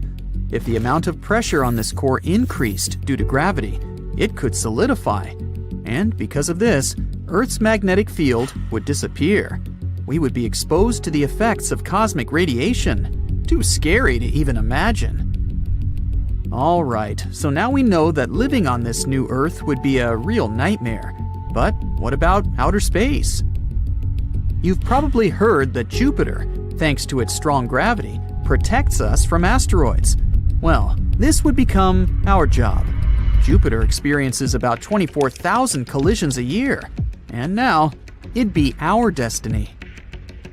Do you remember me mentioning the Chicxulub meteorite? Similar tragedies happen to our planet once every 100 million years or so. But if it became the size of Jupiter, these guys would visit us every Friday. Also, we'd have to say bye-bye to the moon. Our natural satellite is too close to us. So if Earth grew in size, it would be a real catastrophe. We would literally watch the moon being torn apart in the sky. Of course, after that, all these fragments would crash into us. One of the theories claims that billions of years ago, the moon somehow separated from Earth, and its pieces gathered into a ball. Now, it would be like watching its creation rewind. And even if the moon survived, somehow remaining in Earth's orbit, the changes in the tides would still be dramatic. The consequences of these changes would be very unpredictable, but probably a bunch of tsunamis would be some of them. On the other hand, we'd probably gain a couple of new moons. Jupiter has as many as 79 of them. It would probably be a spectacular view, if only gas clouds from all those volcanic eruptions didn't block it. Also, the appearance of a second giant planet would have significant consequences for the whole solar system. Don't worry, other planets wouldn't crash into us. Many people underestimate just how far the planets are from one another. But still, the new Earth would shift the orbits of other planets a little and affect the rotation speed. And Earth itself would rotate around the Sun much more slowly because of its huge mass. For example, 1 year equals 12 Earth years on Jupiter. All this, of course, would greatly affect seasons and the climate in general. So, would there be life on Earth? Bold of you to even ask this question. But if one day we do manage to find a habitable super-Earth close to Jupiter in size, it would be very interesting to take a look at it. Okay, here you are in the middle of the ocean. It's endless, but you can't see it because there's a thick fog all around you. Dense clouds hide the huge but dim sun. Is it day or night? You don't know. There's only a gray haze around you. You're alone. Even if you try to swim down, after several hours, you still won't be able to see the bottom of the ocean. And that's a typical water planet for you. I know, sounded kind of dark, but it's not that bad. These water worlds are more interesting than they may seem, so let's take a look at them. The ocean planet is a planet that consists, as you might have guessed, mainly of water, ice, and maybe some rocks. Think of the Earth's oceans. Its horrifying depths, the Mariana Trench, and all that. And now, can you guess how much space all the water on Earth takes up? 0.025%, exactly. Now, just try to imagine a world of 40 to 60% water. If you dive in there, the depth can exceed 60 miles. Compared to that, the 6-mile depth of our Mariana Trench sounds like nothing. And yeah, the pressure there will be enormous. It can reach up to 20,000 Earth atmospheres. Very crushing. Now, it may sound scary, but it still would be great to find out more about these planets. Fortunately, according to scientists' calculations, there may be a lot of such planets in our galaxy alone. Well, you don't have to go far. You can find these water guys even in our solar system. Not planets, of course, but moons. Jupiter has Ganymede and Callisto, and Saturn has Titan and Enceladus. The ocean can reach up to 30% of the mass of these moons, although it isn't clear whether these oceans are covered with a thick crust of ice. But we've discovered quite a few full-fledged ocean planets. This is because the conditions in which these planets may exist are very specific. For example, this planet should be somewhere 6 to 8 times larger than the Earth. If it's smaller, it'll have a rocky surface. But if it's bigger, it'll turn into a gas giant. At the same time, it must be in the habitable zone of its star. A little further, and the planet immediately turns into an icy giant or a cold super-Earth. So yeah, these guys are very picky. We first started exploring these planets back in the 1970s. However, since then, we found only a couple of them, but they're still very interesting. The first planet is Gliese 1214b. It was the very first ocean planet that we discovered. Initially, the scientists noticed only a small dim dot. This dot turned out to be the red dwarf star Gliese 1214, an unremarkable, completely ordinary star that's 5 times smaller than our Sun and 300 times dimmer. Scientists wouldn't worry about it at all, but back in 2009, they noticed that this star had one single planet, and this planet turned out to be quite strange. This super-Earth was 2.5 times bigger than our Earth and 6.5 times heavier, but at the same time, it had a very, very small density and about the same gravity as our planet. In other words, there were almost no rocks and metals on it, but it wasn't a gas giant either. So there was only one option left. It was covered in water and ice. And that's how we discovered the first ocean planet. Well, actually, we can only assume that it consists of water. That's what the mathematical calculations say. In reality, this planet is quite confusing. It's difficult to explore, and so far, scientists haven't been able to find anything there. No hydrogen, no helium, no water, nada. That's because the outer layer of the atmosphere of this planet is very dense, and it perfectly hides its composition. But even so, it's probably a water world. Gliese 1214b is very close to its star. It's only 0.014 astronomical units away, which is less than the distance between the Moon and us. The year there lasts about 36 hours, and the temperatures, to put it mildly, are just wild. Scientists suggest that the average temperature there can reach 250 to 535 degrees Fahrenheit. Woo, that's hot. Remember the creepy description from the beginning? Well, actually, spending time on Gliese 1214b would be a little different, more like swimming in a steam boiler.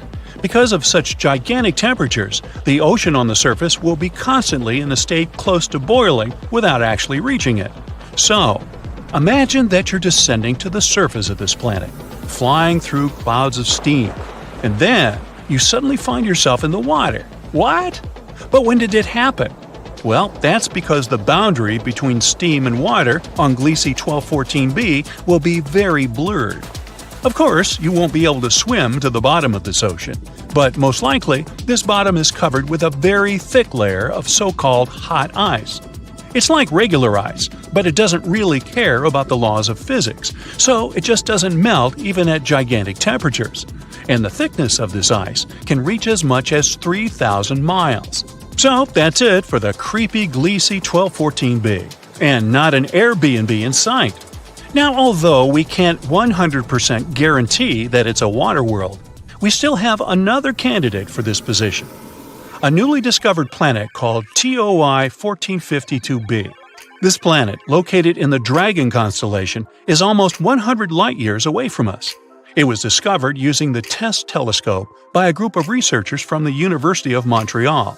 This planet also belongs to the class of super-Earths. It's 7 times larger than our planet, but 48 times heavier. Again, all this is at a very low density. Because of this, scientists have suggested that almost the entire planet consists of a giant ocean. Here, we were a little luckier. This world won't be just a giant puddle and some thick ice. On this planet, there's probably a rocky surface deep under the water, just like in a typical ocean. Don't get too excited though, this ocean will certainly be very different from what we're used to. TOI 1452b also orbits a small red dwarf, and not even one, but 2 at once. At the same time, if the previous planet was close to its sun, then this one, on the contrary, is very, very far away. It's 2.5 times farther from its stars than Pluto is from the sun, and it moves at great speed. A year there lasts only 11 days. But we still don't know many things about this planet. We'll probably get some new information when scientists observe it from the James Webb Telescope. Well, that's it. Wait, did you expect something else? Alright, I know the question that bothers you the most. Can there be life? Well, this is a difficult question. We all know that water means life, and besides, these planets are in the habitable zones of their stars. So, potentially, yes, there might be life. Not some full-fledged civilizations, of course, but bacteria, fish, and some creepy giant monsters. I mean, why not? However, this is very unlikely. Water alone isn't enough to create life, even though it's very important. There should also be some microelements and some minerals. And unfortunately, for most water planets, the composition will only consist of water and very thick ice. There won't be any minerals there. But don't give up. There's still some probability. First of all, there are meteorites and comets. They can bring the necessary minerals to the planet. The more often they crash into it, the higher the probability that they'll bring something like this into the ocean and thus create life. Secondly, TOI 1452b actually has these minerals. Yes, we don't know how deep the rocky bottom is located there. But if it exists, then surely something could have originated there. Let's hope that new research with powerful telescopes will allow us to find out the truth. And who knows? Maybe one day we'll be able to visit such a planet ourselves. We've discovered Kepler 22b, a small exoplanet in the Cygnus constellation. Seems like nothing important, right? But it's actually a big deal. This is the first planet located in the habitable zone that was found by the Kepler telescope. In other words, there may be water on this planet, and if there's water, there may be life. Kepler 22b can become our new potential home. So let's take a closer look at it. Actually, discovering new planets is not easy at all. Not all of them can be seen through our super cool telescopes, even the almighty Hubble. Sometimes, the stars are so small and dim that it's really hard to find them on a map. The same thing happened with Kepler 22. In such cases, scientists have to use a special method. First, they take a bunch of photos of the star in different periods of time. Then, they look at them and think, are there any dark dots on this star somewhere? And if they find one, that might be a planet. These photos actually help us to discover some very important stuff. Like, first of all, this planet exists. Secondly, here is its size, radius, and proximity to the star. And finally, will we be able to live there? Now we know that Kepler 22b is very similar to our planet and could potentially become a second Earth. It's also very close to us, only 635 light-years away. Yeah, it's about 3 quadrillion miles, but this is one of the closest options. Kepler 22, the star of Kepler 22b, is a yellow dwarf. It's very, very similar to our Sun. The same size, the same radius, even the age is almost the same, 4 billion years. The difference is only in luminosity. It's about 20% dimmer than the Sun. So, no matter how much you strain your eyes, you won't see this star in the night sky.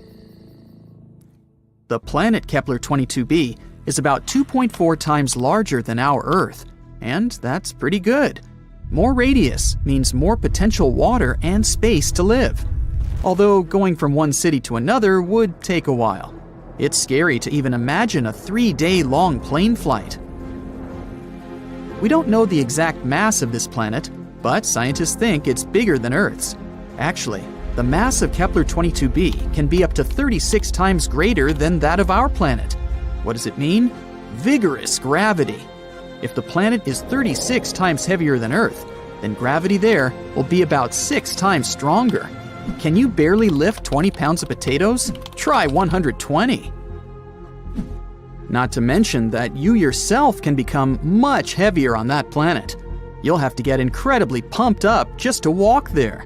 You have to literally turn yourself into a bodybuilder just to get to work. The worst thing is that with such gravity, it'd be incredibly difficult for plants to survive there. They'd need at least a little freedom to rise up from the ground. And animals. Our dogs and cats would have to turn into little balls of muscle to survive there. But if this planet has its own animals or other inhabitants, we can roughly imagine what they may look like. They probably have a lot of legs to make moving easier.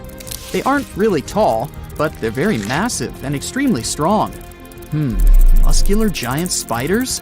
Could be worse, I guess. The good news is that this is all unconfirmed information. If we're very lucky, and gravity there turns out to be just a bit stronger than Earth's, then, of course, it'll be much easier to live there. The next thing we know about Kepler 22b is that it's about 15% closer to its star than we are to the Sun. If Kepler 22b existed in our solar system, it would be located somewhere between Earth and Venus. Does that mean we're all going to burn? No, silly. As I mentioned before, the star Kepler 22 is pretty cold, just some 10,000 degrees Fahrenheit, and that's why we can assume that the temperatures on Kepler 22b will be about the same as we have on Earth. If the planet orbits its star the same way Earth orbits the Sun, which we don't actually know, Kepler 22b can rotate around its star on its side, like, for example, Uranus. What? Didn't you know Uranus is actually lying on its side? Also, look at its rings. Yes, Uranus also has rings, like Saturn, but they're vertical. The universe is truly a mysterious place. So, if Kepler 22b is really something like that, then the weather on the planet will be, to put it mildly, not very good. Incredibly cold winters will be regularly followed by hot summers. And, just like with tidally locked planets, we'd be able to live more or less comfortably only on the narrow piece of land between these two crazy sides. Let's hope that this is not the case and the planet rotates normally. But it's not all that bad. Studies show that there may be an ocean on Kepler 22b. You already know that water means life, but in this case, it's also a big plus because a planet covered by an ocean always has more stable temperatures. The water absorbs some of the heat and distributes it evenly across the planet. The hot parts cool down, and the icy ones warm up. By the way, that's exactly what happened to Earth billions of years ago. When our planet started getting its first little puddles, our beloved moon helped these puddles to spread all over the planet. Thanks to this, a burning horror that used to be our Earth turned into a cute little ball full of life. So, if Kepler 22b has water but no atmosphere, scientists think that the average temperature there could be around 12 degrees Fahrenheit. But if there's also an Earth-like atmosphere, then the temperature can reach 72 degrees Fahrenheit. That would be nice. And finally, 1 year there is equal to 290 Earth days, about 9 months. The planet has no natural satellites, so unfortunately, we'd have to say goodbye to a beautiful view of the moon. On the bright side, we'd probably be able to see the sun as a distant little star. We could admire it in the night sky, remembering our home, while not hiding from giant spiders. And this is all that we know at the moment. Unfortunately, it's quite difficult to explore such planets, so there's a lot of very important data that we don't know. For example, what kind of planet is this anyway? Yep, we're missing the most important information about Kepler 22b. We don't know if it's a rocky planet or not. And if not, then all the previously mentioned information means nothing. It may turn out to be a gas planet, or a planet covered with gas but with a solid core, like Neptune, or a water world covered with a giant ocean. In this case, it better be a water planet. Then at least we could build some kind of underwater city there. We could filter the water and eat fish, until we evolve into an amphibious species. Does it even count as evolution if we go back to our roots? Scientists, however, think that Kepler 22b may turn out to be a Neptune-like planet. Some astronomers have even assigned the planet to a category of mini-Neptunes. Yes, this is a real planetary category. But this hasn't been proven yet. But even if, fortunately for us, Kepler 22b turns out to be a rocky planet, we still don't know what the atmosphere is like there. Does it exist at all? What if it turns out to be something like the atmosphere of Venus, which is more toxic than your ex? Then we'd have to dig deep underground to somehow survive on this planet. And then we'd have to come up with a heat source, because it's pretty cold underground. Yeah, let's hope this won't be the case. There are many possibilities with Kepler 22b. So far, we don't have a clear answer. But let's hope that scientists will find it before we load the first people into shuttles and send them to conquer Kepler 22b. That would be awkward if it turns out to be a gas planet, or something like that. Our universe is full of both amazing and terrifying things. You already know about quasars, black holes, dark matter, and so on. But how about the horrors of space that you haven't even heard of? Would you like to visit the most bizarre worlds in the universe? And it's not me who made this list, but NASA themselves. Welcome to the Galaxy of Horrors, NASA's awesome Halloween collection. Please join me on a journey to some planets and tell me which ones you would consider the most horrible. Buckle up! Our first destination is a gas giant called TESS 2b. It's located 750 light-years away from us. If we used a regular spaceship, it would take us about 10 million years to get there. TESS 2b orbits a yellow dwarf, a star similar to our Sun. It also weighs about 1.5 times more than Jupiter. So, what's so special about it? Well, if you're afraid of the dark, you definitely don't want to visit this place. It's the planet of eternal night, the darkest one of all the planets known to us. But it's not that far from its star, so why is that? The thing is, the surface of TESS 2b reflects light even worse than coal does. Because of this, it seems that there's no light at all. If you were flying across the surface of this planet, it would be like walking with a blindfold on your eyes. Oh wait, actually there is some light. An eerie deep red glow surrounds the surface of the planet. This glow is created by the burning atmosphere, which makes TESS 2b a scorching planet. The air there is even hotter than lava. Oh, but if you think that was bad, let me show you the next place of our horror journey. NASA wasn't beating about the bush while nicknaming this one. Now, we're not just talking about one planet, but 3 at once. They're also located quite far away, 2,300 light-years from the Sun. We would have reached them by ship in about 35 million years. All the planets are in the constellation Virgo, and each is extremely light, much lighter than the Earth. These 3 exoplanets are called Poltergeist, Dragger, and Phobator. Cool names, huh? It's because each of these planets is about to become a ghost soon. The thing is, they don't revolve around a star, but around a pulsar. Pulsars are rotating neutron stars with an extremely powerful magnetic field. In simple words, these are the stars that exploded one day. After the explosion, they usually emit such a powerful pulse that it causes the star to rotate at an unimaginable speed, several thousand rotations per second. At the same time, they constantly emit electromagnetic pulses that affect everything around them. So, you've probably already guessed what's happening with our zombie planets.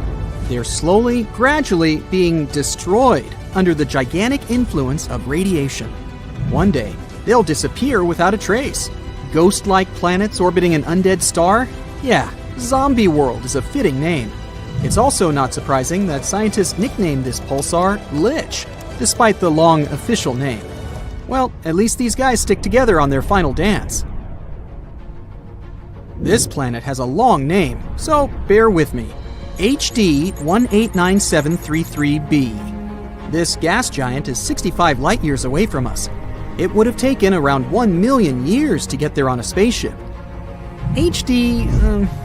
This planet is slightly more massive than Jupiter and orbits its star, an orange dwarf, all alone. At first glance, it may seem friendly. A pleasant blue color and curls on the surface. Kind of resembles a summer sky or foam on sea waves, right? Oh, looks are very deceptive, my friend. This planet has a pleasant cobalt blue color due to the hazy blow-torched atmosphere. This atmosphere contains silicates that condense when heated. In other words, the clouds on this planet have rain made of glass. Yes, it rains hot glass shards here. Oh, and if that's not enough, there's a raging wind on the surface, which is moving at a speed of 5,400 miles per hour. Just to compare, the fastest wind on Earth had a speed of 254 miles per hour, about 20 times weaker. And because of this, hundreds of thousands of glass shards rush horizontally across the planet's surface at breakneck speed. I really don't envy anyone who would want to try to land there. By the way, this isn't the only example of strange rains in our universe. For example, it rains molten iron on the planet Dimidium. Or let's take so-called carbon planets. Their existence hasn't yet been proven, but if they do exist, there would be tons of black poisonous clouds, and it would rain pure gasoline and hot liquid asphalt. Oh, and also, raindrops would explode upon touching the surface. Nothing special. The next planet, though, is actually really strange. It didn't just revolve around its star, it lived inside the star. This cosmic miracle is called Koi 55b, or Kepler 70b. This planet is very far away from us, 4,000 light years. It would take about 70 million years on a spaceship. It's twice as light as Earth and fully rotates around its star in just a couple of hours. A long time ago, it was an ordinary Earth-like planet about the size of Jupiter. It was peacefully and calmly orbiting its red dwarf star, Koi 55. But everything changed about 700 million years ago. Perhaps you've heard that in a couple billion years, our sun will begin to expand into a huge star, absorbing everything in its path. Well, this is the fate of red dwarfs. Sooner or later, they increase, turning into incredibly hot blue giants. The same thing happened with Koi 55. This star began to increase in size and heat up in temperature, gradually turning into a blue-white giant. It was ready to devour its nearest planets. But Koi 55b didn't care about it. When the star reached it, this planet just settled inside. And moreover, after some time, it left its star, simply returning to the new orbit. How was that even possible? Life inside its star turned Koi 55b into a red-hot round stone. It's one of the hottest planets we've discovered so far. The temperature on it reaches 12,000 degrees Fahrenheit. It's hotter than the sun, which is, let me remind you, an actual star. And for some reason, it's still alive and lives as if nothing happened. Unfortunately, sooner or later, the planet will disappear anyway. It's slowly evaporating itself due to the incandescent atmosphere. But still, it somehow managed to survive the journey through the star, which isn't typical for regular planets, to put it mildly. I envy this willpower. However, not all planets are so lucky. Some are gradually being destroyed by their stars, and there is even an entire system among them. This last planet is a sad loner. It's located 870 light-years away from us. The journey by ship to it would take about 25 million years. This planet is about 1.5 times more massive than Jupiter. This is a very sad, dark planet. A doomed gas giant, which is very similar to hot Jupiter, orbits its star all alone. At the same time, it's located so close to its star that its orbital period takes just 1 day. Of course, because of this proximity, the star gradually absorbs WASP-12b. The scorching heat of the star is slowly destroying and devouring the planet's atmosphere. The planet has only around 10 million years left. But what's more interesting, because of this stretching, WASP-12b acquired the shape of an egg. It doesn't even resemble an actual planet anymore. It's also very hot. The surface temperature of the gas giant reaches 4,000 degrees Fahrenheit. Also, a spectrograph of cosmic origin, or COS for short, found that the planet exchanges matter with its star. They're located so close that they give each other part of their chemical elements. This is a common phenomenon in closely spaced binary star systems, but this is the first time scientists have seen this in a star-planet relationship. What a unique system. To be honest, if I was guaranteed complete security, I'd be excited to visit at least some of them. What about you? Please let me know in the comments. An exoplanet is any planet inside our solar system. Some of them are free-floating. Those are called rogue planets. They move around the galactic center. Others orbit their host star, or two. For the first time, astronomers discovered exoplanets in the 1990s. Since then, scientists have found thousands of them. And now, you can sneak a peek too. Spoiler alert, some exoplanets are pretty bizarre. Others resemble our home planet and could probably support life. The closest to Earth exoplanet is Proxima Centauri b. It's a mere 4.2 light-years away from Earth. Recently, astronomers have found out that this world might resemble Earth even more than previously thought. It's only 17% more massive than our home planet. It orbits a star that is dimmer and less massive than the Sun. Proxima Centauri b is in the middle of the star's habitable zone. This means that chances are liquid water and life might exist on the planet. It looks like the exoplanet is tidally locked with its parent star. This means one of its sides faces the star at all times, and the other is always in the darkness. Scientists haven't figured out yet whether the planet has an atmosphere. It's traveling too close to its star and completes one orbit within 11 Earth days. The radiation from the star might be pulling the planet's air away. If this is the case, Proxima Centauri b isn't likely to have liquid water on its surface. Gliese 832c is 16 light-years away from Earth. In the cosmic scheme of things, it's a stone's throw away. This exoplanet is 5 times as massive as Earth and travels much closer to its parent star. That's why a year on this planet lasts a mere 36 days. But since this star is a red dwarf, much cooler and dimmer than the Sun, Gliese 832c gets as much light and heat as our planet does. At the same time, it's still unclear if Gliese 832c is similar to Earth. It probably has a much thicker atmosphere that creates a runaway greenhouse effect. This phenomenon occurs when a planet absorbs more heat from its host star than it can release back into space. This means that Gliese 832c is more likely to resemble scorching hot Venus rather than relatively cool Earth. Another Earth-like planet, TOI 700d, is 100 light-years away from us in the constellation Dorado. It orbits a small and rather cool dwarf star that is about 40% of the mass and size of the Sun. Its surface temperature is half as high as that of our star. The outermost planet, which is the very TOI 700d, is almost the size of Earth. It also sits in the habitable zone of its parent star. No flares from TOI 700 reach the planet. This increases the chances of the exoplanet being habitable.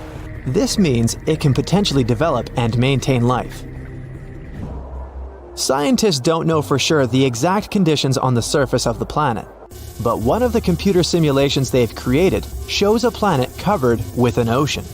It has a very dense atmosphere dominated by carbon dioxide. Astronomers think a similar atmosphere surrounded Mars when it was a young planet. But another 3D model shows TOI 700d as an all-land, cloudless world. That's what our Earth would probably look like if it wasn't covered with oceans. Winds on TOI 700d move away from the night side of the planet and meet in the area that directly faces the star. There is an exoplanet that stands out among the rest because of its awesome magenta color. You can find this world in the Virgo constellation. The planet is called Gliese 504b. The distance between this planet and its parent star is 9 times the distance between the Sun and Jupiter. The planet formed relatively recently and is still glowing with heat. That's why its surface looks pinkish. Just 20 light-years away from the Sun, which isn't such a great distance when we talk about space, a bizarre rogue planet is roaming our home Milky Way galaxy. But even though this planet doesn't orbit any star, it still has an incredibly powerful magnetic field. It's 4 million times stronger than Earth's magnetic field. The exoplanet also produces amazing auroras. When it was discovered in 2016, astronomers were almost sure they had detected a brown dwarf, which is an object too large to be a planet and too small to be a star. But later, scientists received proof that the space object wasn't big enough to be a brown dwarf. The planet sure is a mammoth among its peers. It's 1.2 times as wide as the largest planet of the solar system, Jupiter, and more than 12 times as heavy. Astronomers think the exceptional strong magnetic field helps the planet produce the auroras. But the most curious thing is that they're generated in a different way than auroras on Earth.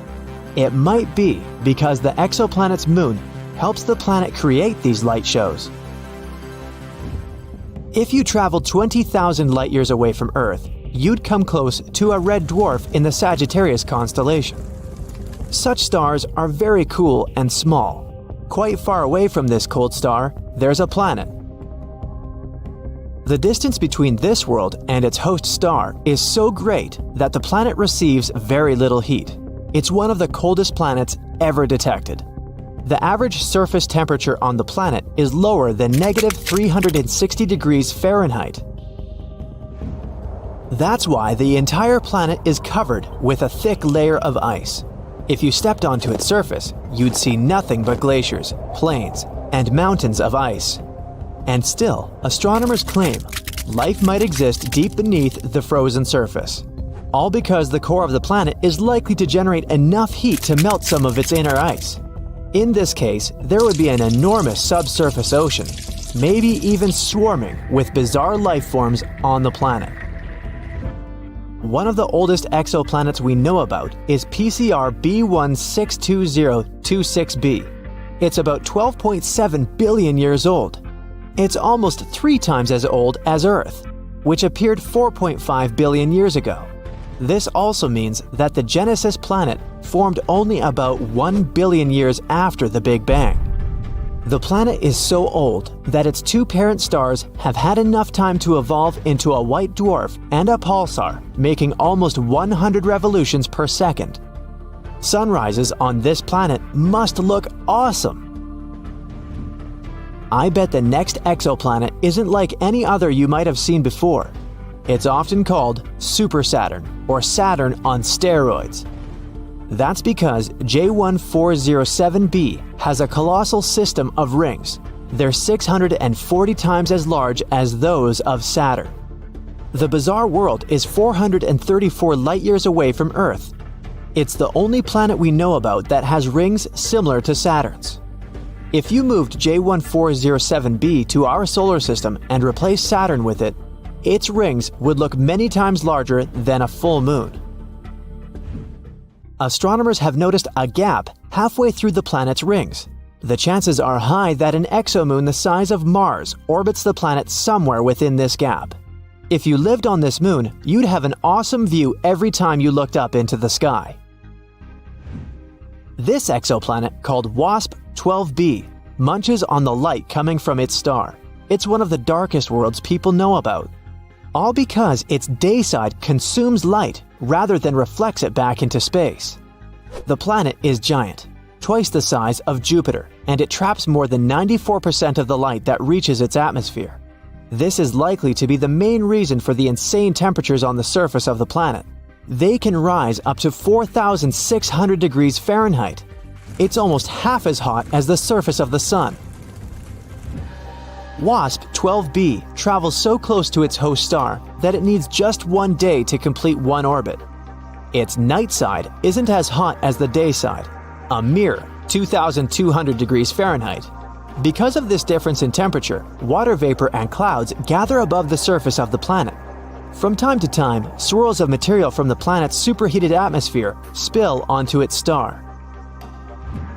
About 4,000 light-years away from Earth, there's an exoplanet that might be one enormous diamond. It's 5 times the size of our planet, but needs only 2 hours and 10 minutes to orbit its parent star. It's a pulsar rotating at a rate of 10,000 times a minute. The planet is denser than any other we've discovered so far. It consists mostly of carbon, which is so dense that astronomers think it might be crystalline.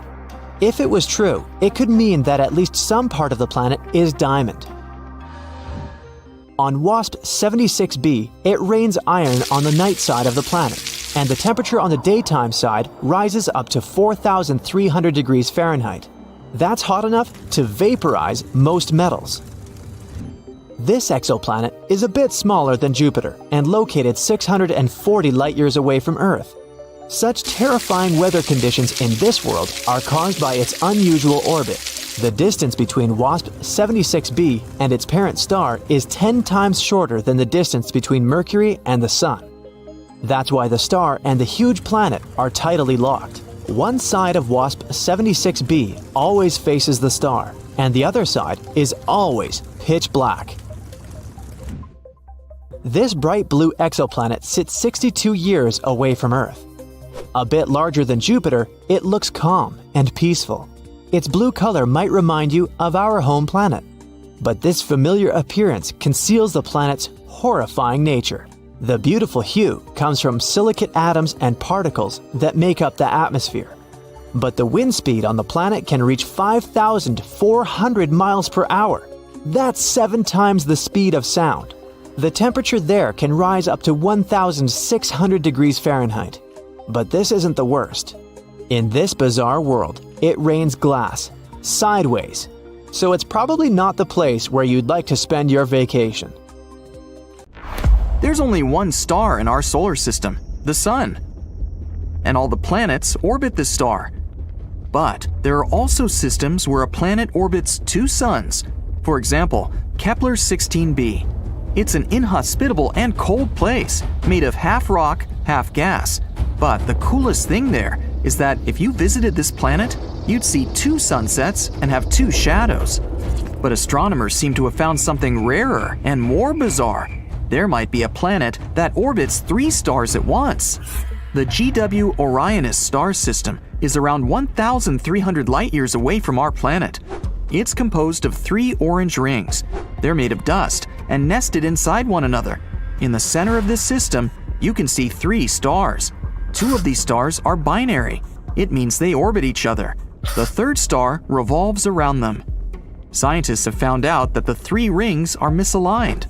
The innermost ring swings widely in its orbit, and the outermost ring has a tilt of 38 degrees. So, astronomers came up with 2 theories. The first theory says the break in these rings occurred because 3 suns created torque at the center of the entire system.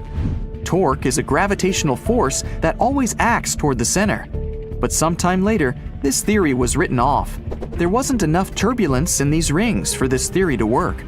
The second theory claimed that this phenomenon could be happening because a planet formed inside one of these rings.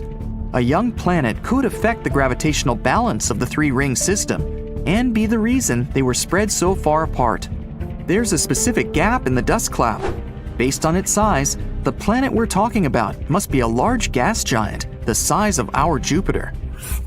All space objects have been formed thanks to gravity pulling matter together.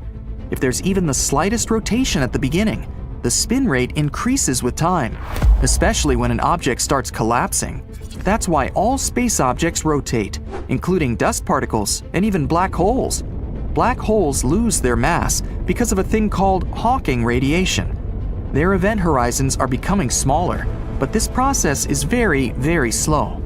A black hole's event horizon is a point of no return. It's like a boundary that surrounds a black hole, and nothing, including light and radiation, can escape once it crosses this boundary. The average black hole would need billions of times the age of our universe to disappear completely. Our home Milky Way galaxy might also contain a supermassive black hole, but we're in no danger. One of the closest large black holes, V4647 Sagittarii, is most likely 20,000 light-years away. It's safe to observe the effects black holes create from a distance. Problems start when you get too close because of their mind-boggling gravitational force. Galaxies can consume one another, which is one of the ways how they evolve over time. Our closest neighbor is called Andromeda, and it's currently munching on one of its satellite galaxies. In the past, Andromeda ate at least 2 others. Plenty of star clusters are scattered all over this galaxy. Andromeda must have stolen these stars from other galaxies. Scientists have finally managed to identify those stars. They have tracked them back to galaxy mergers that happened billions of years ago. 10 billion years ago, our home galaxy also went through a collision. That's why now its halo isn't like the ones other spiral galaxies have. Scientists first thought it was several small collisions, but then they realized that most of these space objects in the Milky Way came from a single source. It was another galaxy, Enceladus, that the Milky Way collided with. The Milky Way and Andromeda galaxy might collide, but it's unlikely to happen in the next 4.5 billion years.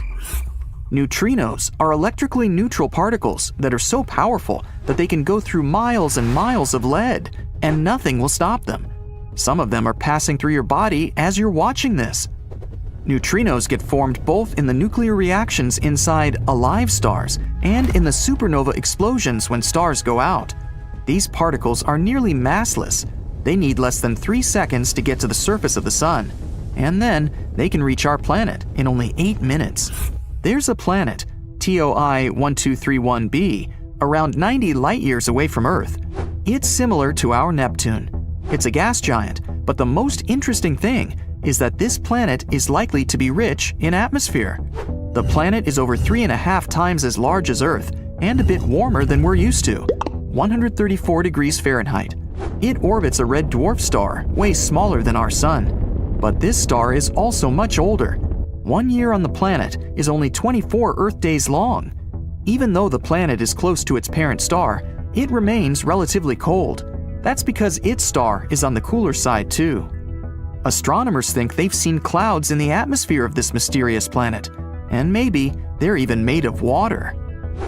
This star and planet system is moving away from Earth pretty fast. That's why scientists easily detected hydrogen atoms that were escaping from the planet's atmosphere.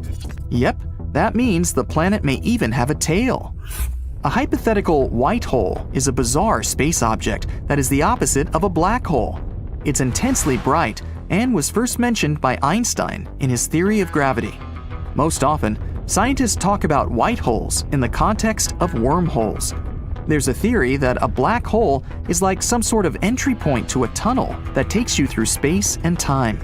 In this case, a white hole might be an exit located somewhere else in the universe. On the other hand, white holes don't necessarily need to be exits from wormholes. They could also be a slow-motion replay of how original black holes were formed.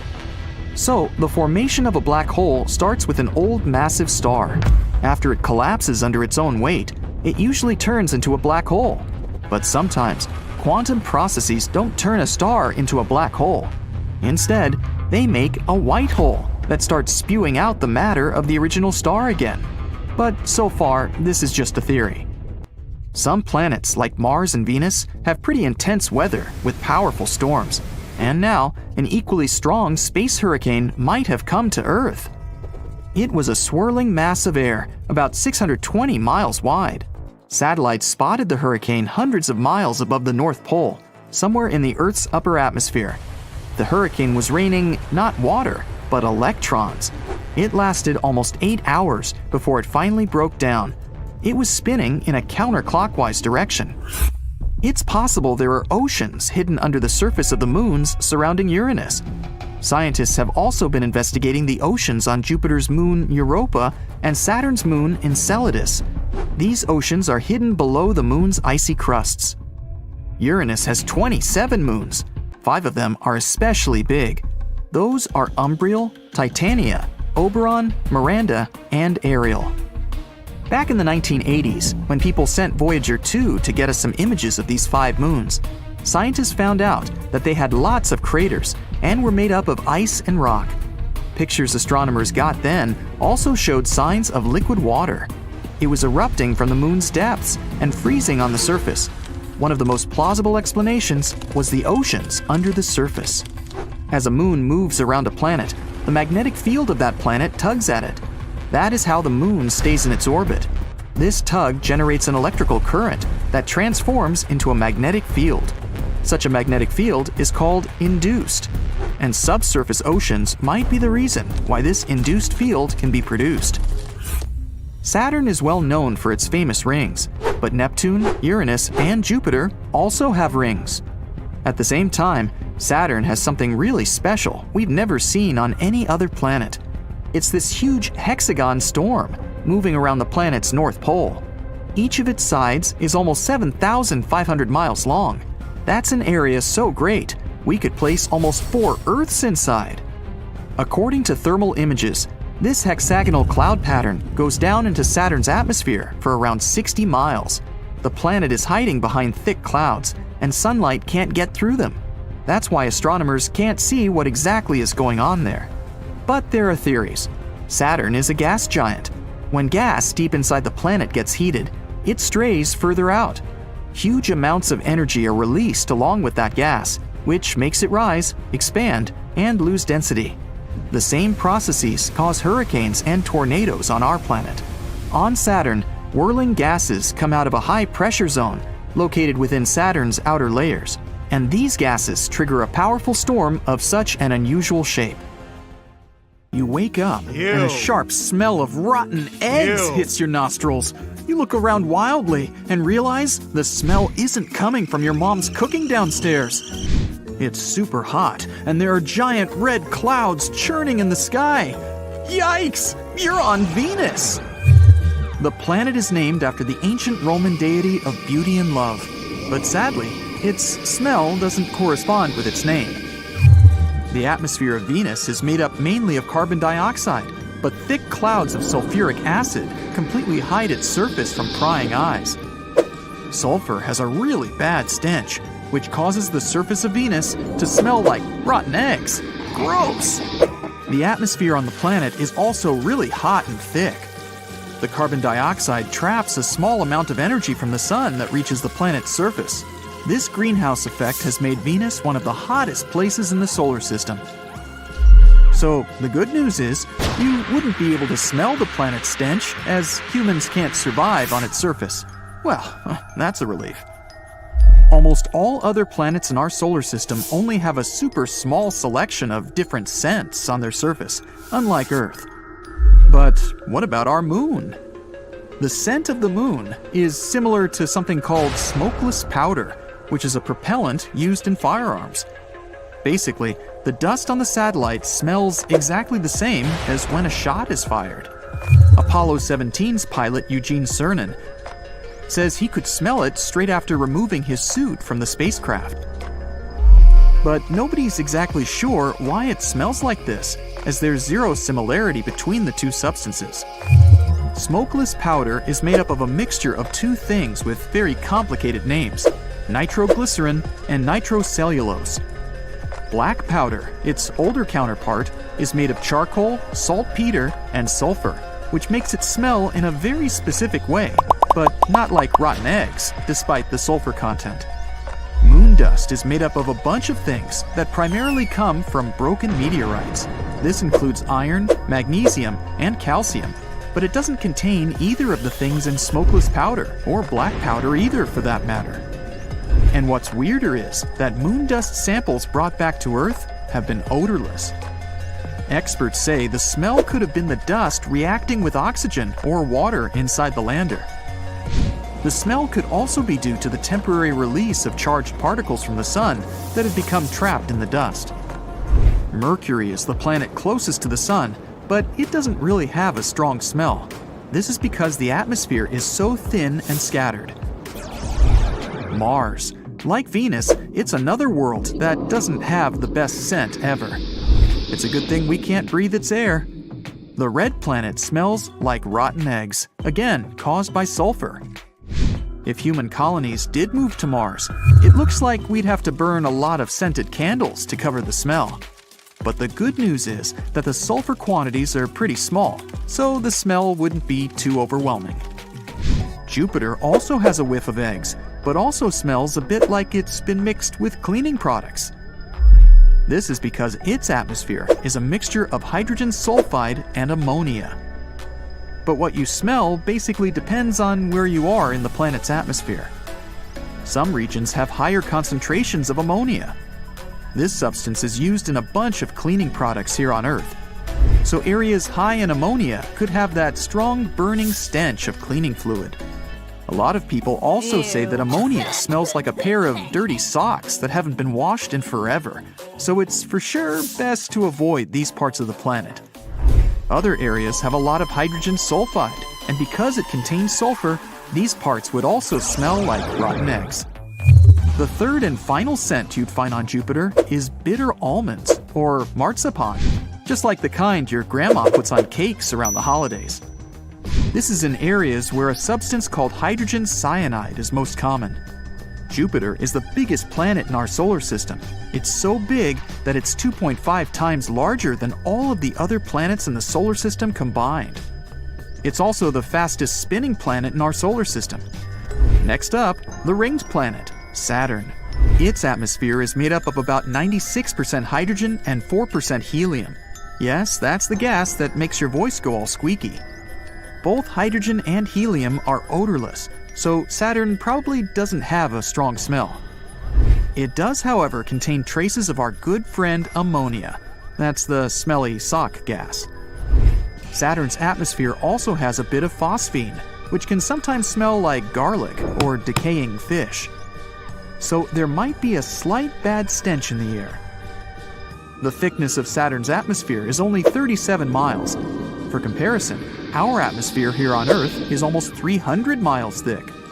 Saturn also has some of the strongest winds in our solar system. They can reach a whopping 1,118 miles per hour.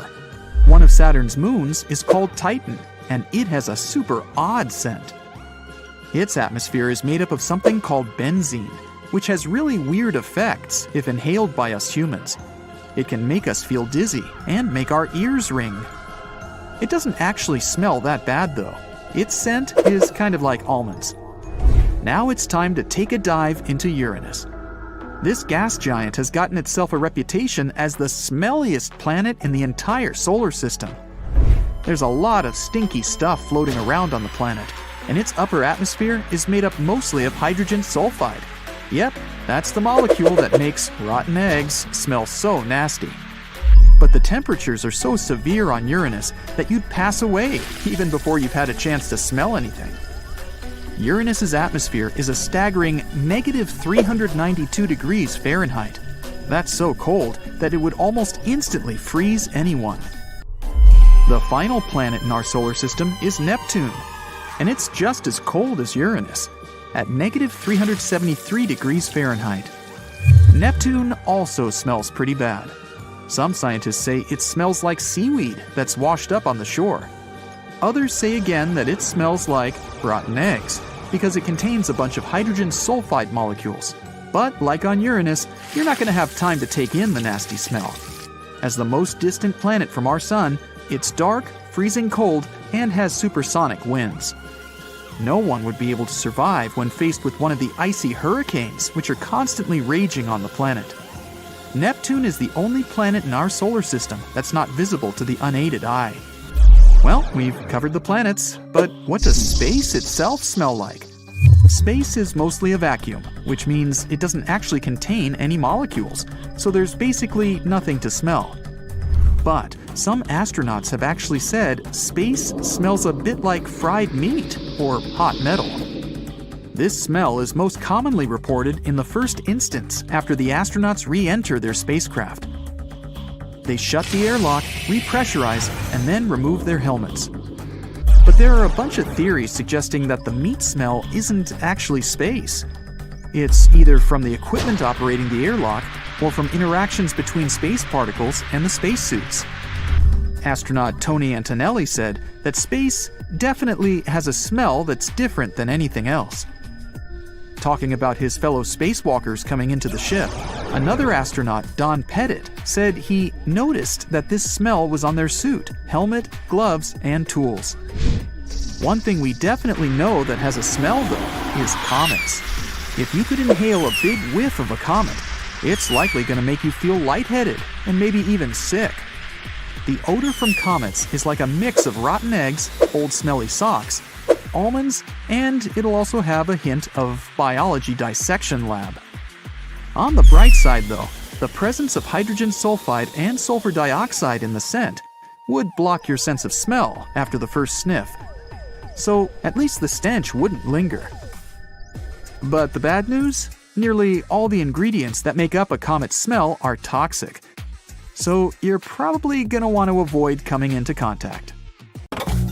It's the year 2600, and the New Frontiers program has finally begun. You've got the list of planets to plan dwellings for, and the first one is Venus. The Earth's evil twin sister meets you with a refreshing 800 degrees Fahrenheit and a beautiful sulfuric acid rainstorm. First of all, the heat means living on the surface here is next to impossible, so you immediately put the prospective house several dozen feet underground.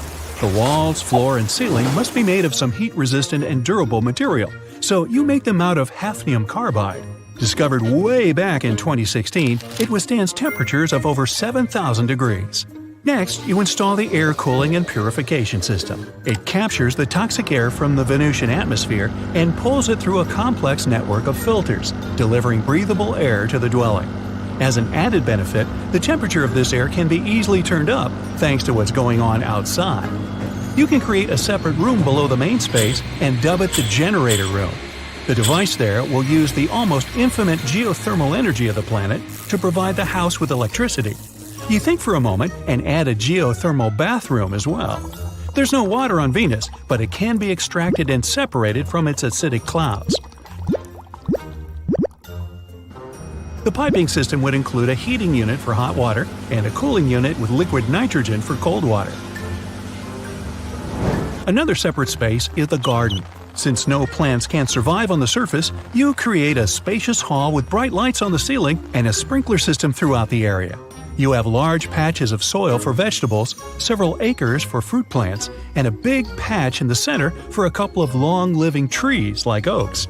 They'll provide additional oxygen for the whole building. The garden is encased in a shell of hafnium carbide as well, so that the plants don't wilt in the excess heat of the Venusian soil. You check if everything's accounted for and go to your next stop.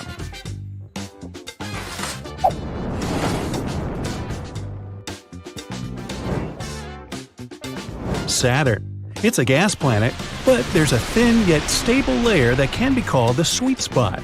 Its temperature is just right for humans to feel fine. You create a hover platform to build your house on. There's just no solid ground on Saturn at all. The platform's equipped with wind-powered turbines. The winds on the gas giant reach incredible speeds, so it will need to counteract them, at the same time feeding from the hurricanes. The pressure and temperature are just about right in this place, so your main concern is the wind again. You make the dwelling low and looking almost like a frisbee for better aerodynamics. The walls and roof are made from a single slab of sturdy metal, so that powerful gusts can't tear the roof away. You also make them several feet thick and add some windows with space-grade glass panes that won't break. Water can be extracted from another layer using a series of similar platforms with built-in pipes. Electricity and heat are no problem either, thanks to the powerful winds. The only problem here is food, but it can be imported from other inhabited planets at first, along with the fertile soil for the garden. You create a space for it on another hover platform for the future. Satisfied with your results, you head to the next destination on your list, Europa. This moon of Jupiter's is covered in a miles-thick crust of ice full of canyons and crevices. But deep below, there's a whole ocean of salt water bigger than all the oceans on old Earth taken together. You take it into account and go for an underground dwelling again. The temperature is freezing, but the closer you are to the hot planetary core, the warmer it is. You place the dwelling as deep as you can to safely extract water from the underground ocean. The walls and ceiling are padded with insulation, and in the cellar, there's a home water purification system that turns salty water into the potable kind. Since there's no atmosphere to speak of, the breathable air is extracted from the ice. As it melts, the water vapor is collected and filtered, then enriched with other necessary substances and delivered to the dwelling. As for food, you go for an unusual solution: edible marine plants and fish. You create a separate tank to cultivate algae right in the ocean, and different kinds of fish can be imported from old Earth and other inhabited planets to breed on Europa. Next stop? Pluto. The tiny dwarf planet, just 1/6 of old Earth in width, has a great potential for terraforming, so you immediately create a big dome for your dwelling. The sun shines much weaker here than in any other place in the solar system, so you make sunlight-enhancing panels all across the dome. They'll allow the surface underneath to receive more light and warmth, bringing the area to a comfortable temperature. The ice on Pluto consists of frozen water, just like on Earth, so you build a station for melting it and collecting the resulting liquid into large tanks for later use. There's also a possible liquid ocean deep under the surface, so you add a deep drilling platform, but put a question mark on it. You don't know if it's going to be useful yet. With the area warmed up and well lit, you make a pretty ordinary dwelling like ones we're used to on old Earth and terraformed Mars. A couple of stories, carbon or titanium alloyed walls and ceiling for durability, and a fortified cellar. Still, you also add emergency insulation padding that will only trigger if something happens to the lighting dome. If it's breached, the temperature will quickly drop to below freezing. There's also very little atmosphere on Pluto, so breathable air will have to be generated from the ice again. This time, you combine the water collecting system with the air generating facility. While one produces potable water, the other will collect vapor and enhance it with all the necessary elements. You even go as far as to create a weather controlling device. It will heat up or cool down different layers of the produced air and mix them together to create winds and rain clouds just like on old Earth. This will allow crops to grow in a more natural environment, and Pluto might even become a green planet one day. Right above, in the dark blue sky, Pluto's biggest moon, Charon, is hanging. It's half the dwarf planet in size, which makes it a spectacular view. Its climate is almost identical to that of Pluto's. In a fit of inspiration, you create a vacation home for Plutonians. Here, under a similar dome, they'll be able to explore another little world and look at their dwarf planet from the other side. Which is always the same side, by the way, like the Earth's moon, which reminds you of the next destination. Zarmina, previously known as Gliese 581g, is 41 light-years away, the longest trip so far. The planet's tidally locked to its sun, which means there's perpetual day on its one side and eternal night on the other. It's not only about light, but heat as well. The day side is much hotter, and the night side is partially covered in ice. Unless we terraform the planet, the most comfortable area to inhabit is right between the two sides, called the Terminator Zone. It's neither too hot nor too cold here, and there's an eternal twilight. The sun is always just above the horizon. The good news is that the atmosphere on Zarmina, although volatile, is rather close to the old Earth's, but you still cover the selected area with a protective dome just in case. Human dwellings here don't have to be specially protected from the elements, and there's liquid water too. You build a pretty generic house, much like the one on Pluto, but then add a few crucial details. First, the weather controlling device. Despite the old Earth-like atmosphere, dwellers will need a stable change of weather to grow crops. Then you cover the dome with moving plates. Living in a constant dust might be pretty depressing, so the plates will move in 12-hour patterns. During the daytime, they will turn to enhance the sunlight, while at night, they'll deflect it back, making the sky dark. After that, you travel to both edges of the Terminator Zone and install geothermal plants. On the hot side, the plant will generate energy for all the settlers' needs and take hot water to use in households. On the cold side, the system will make cold water from the ice. The night side can also be used as a giant refrigerator. Dwellers could store things they need frozen here. To make it easier to access, you stretch the dome from edge to edge and create some simple storage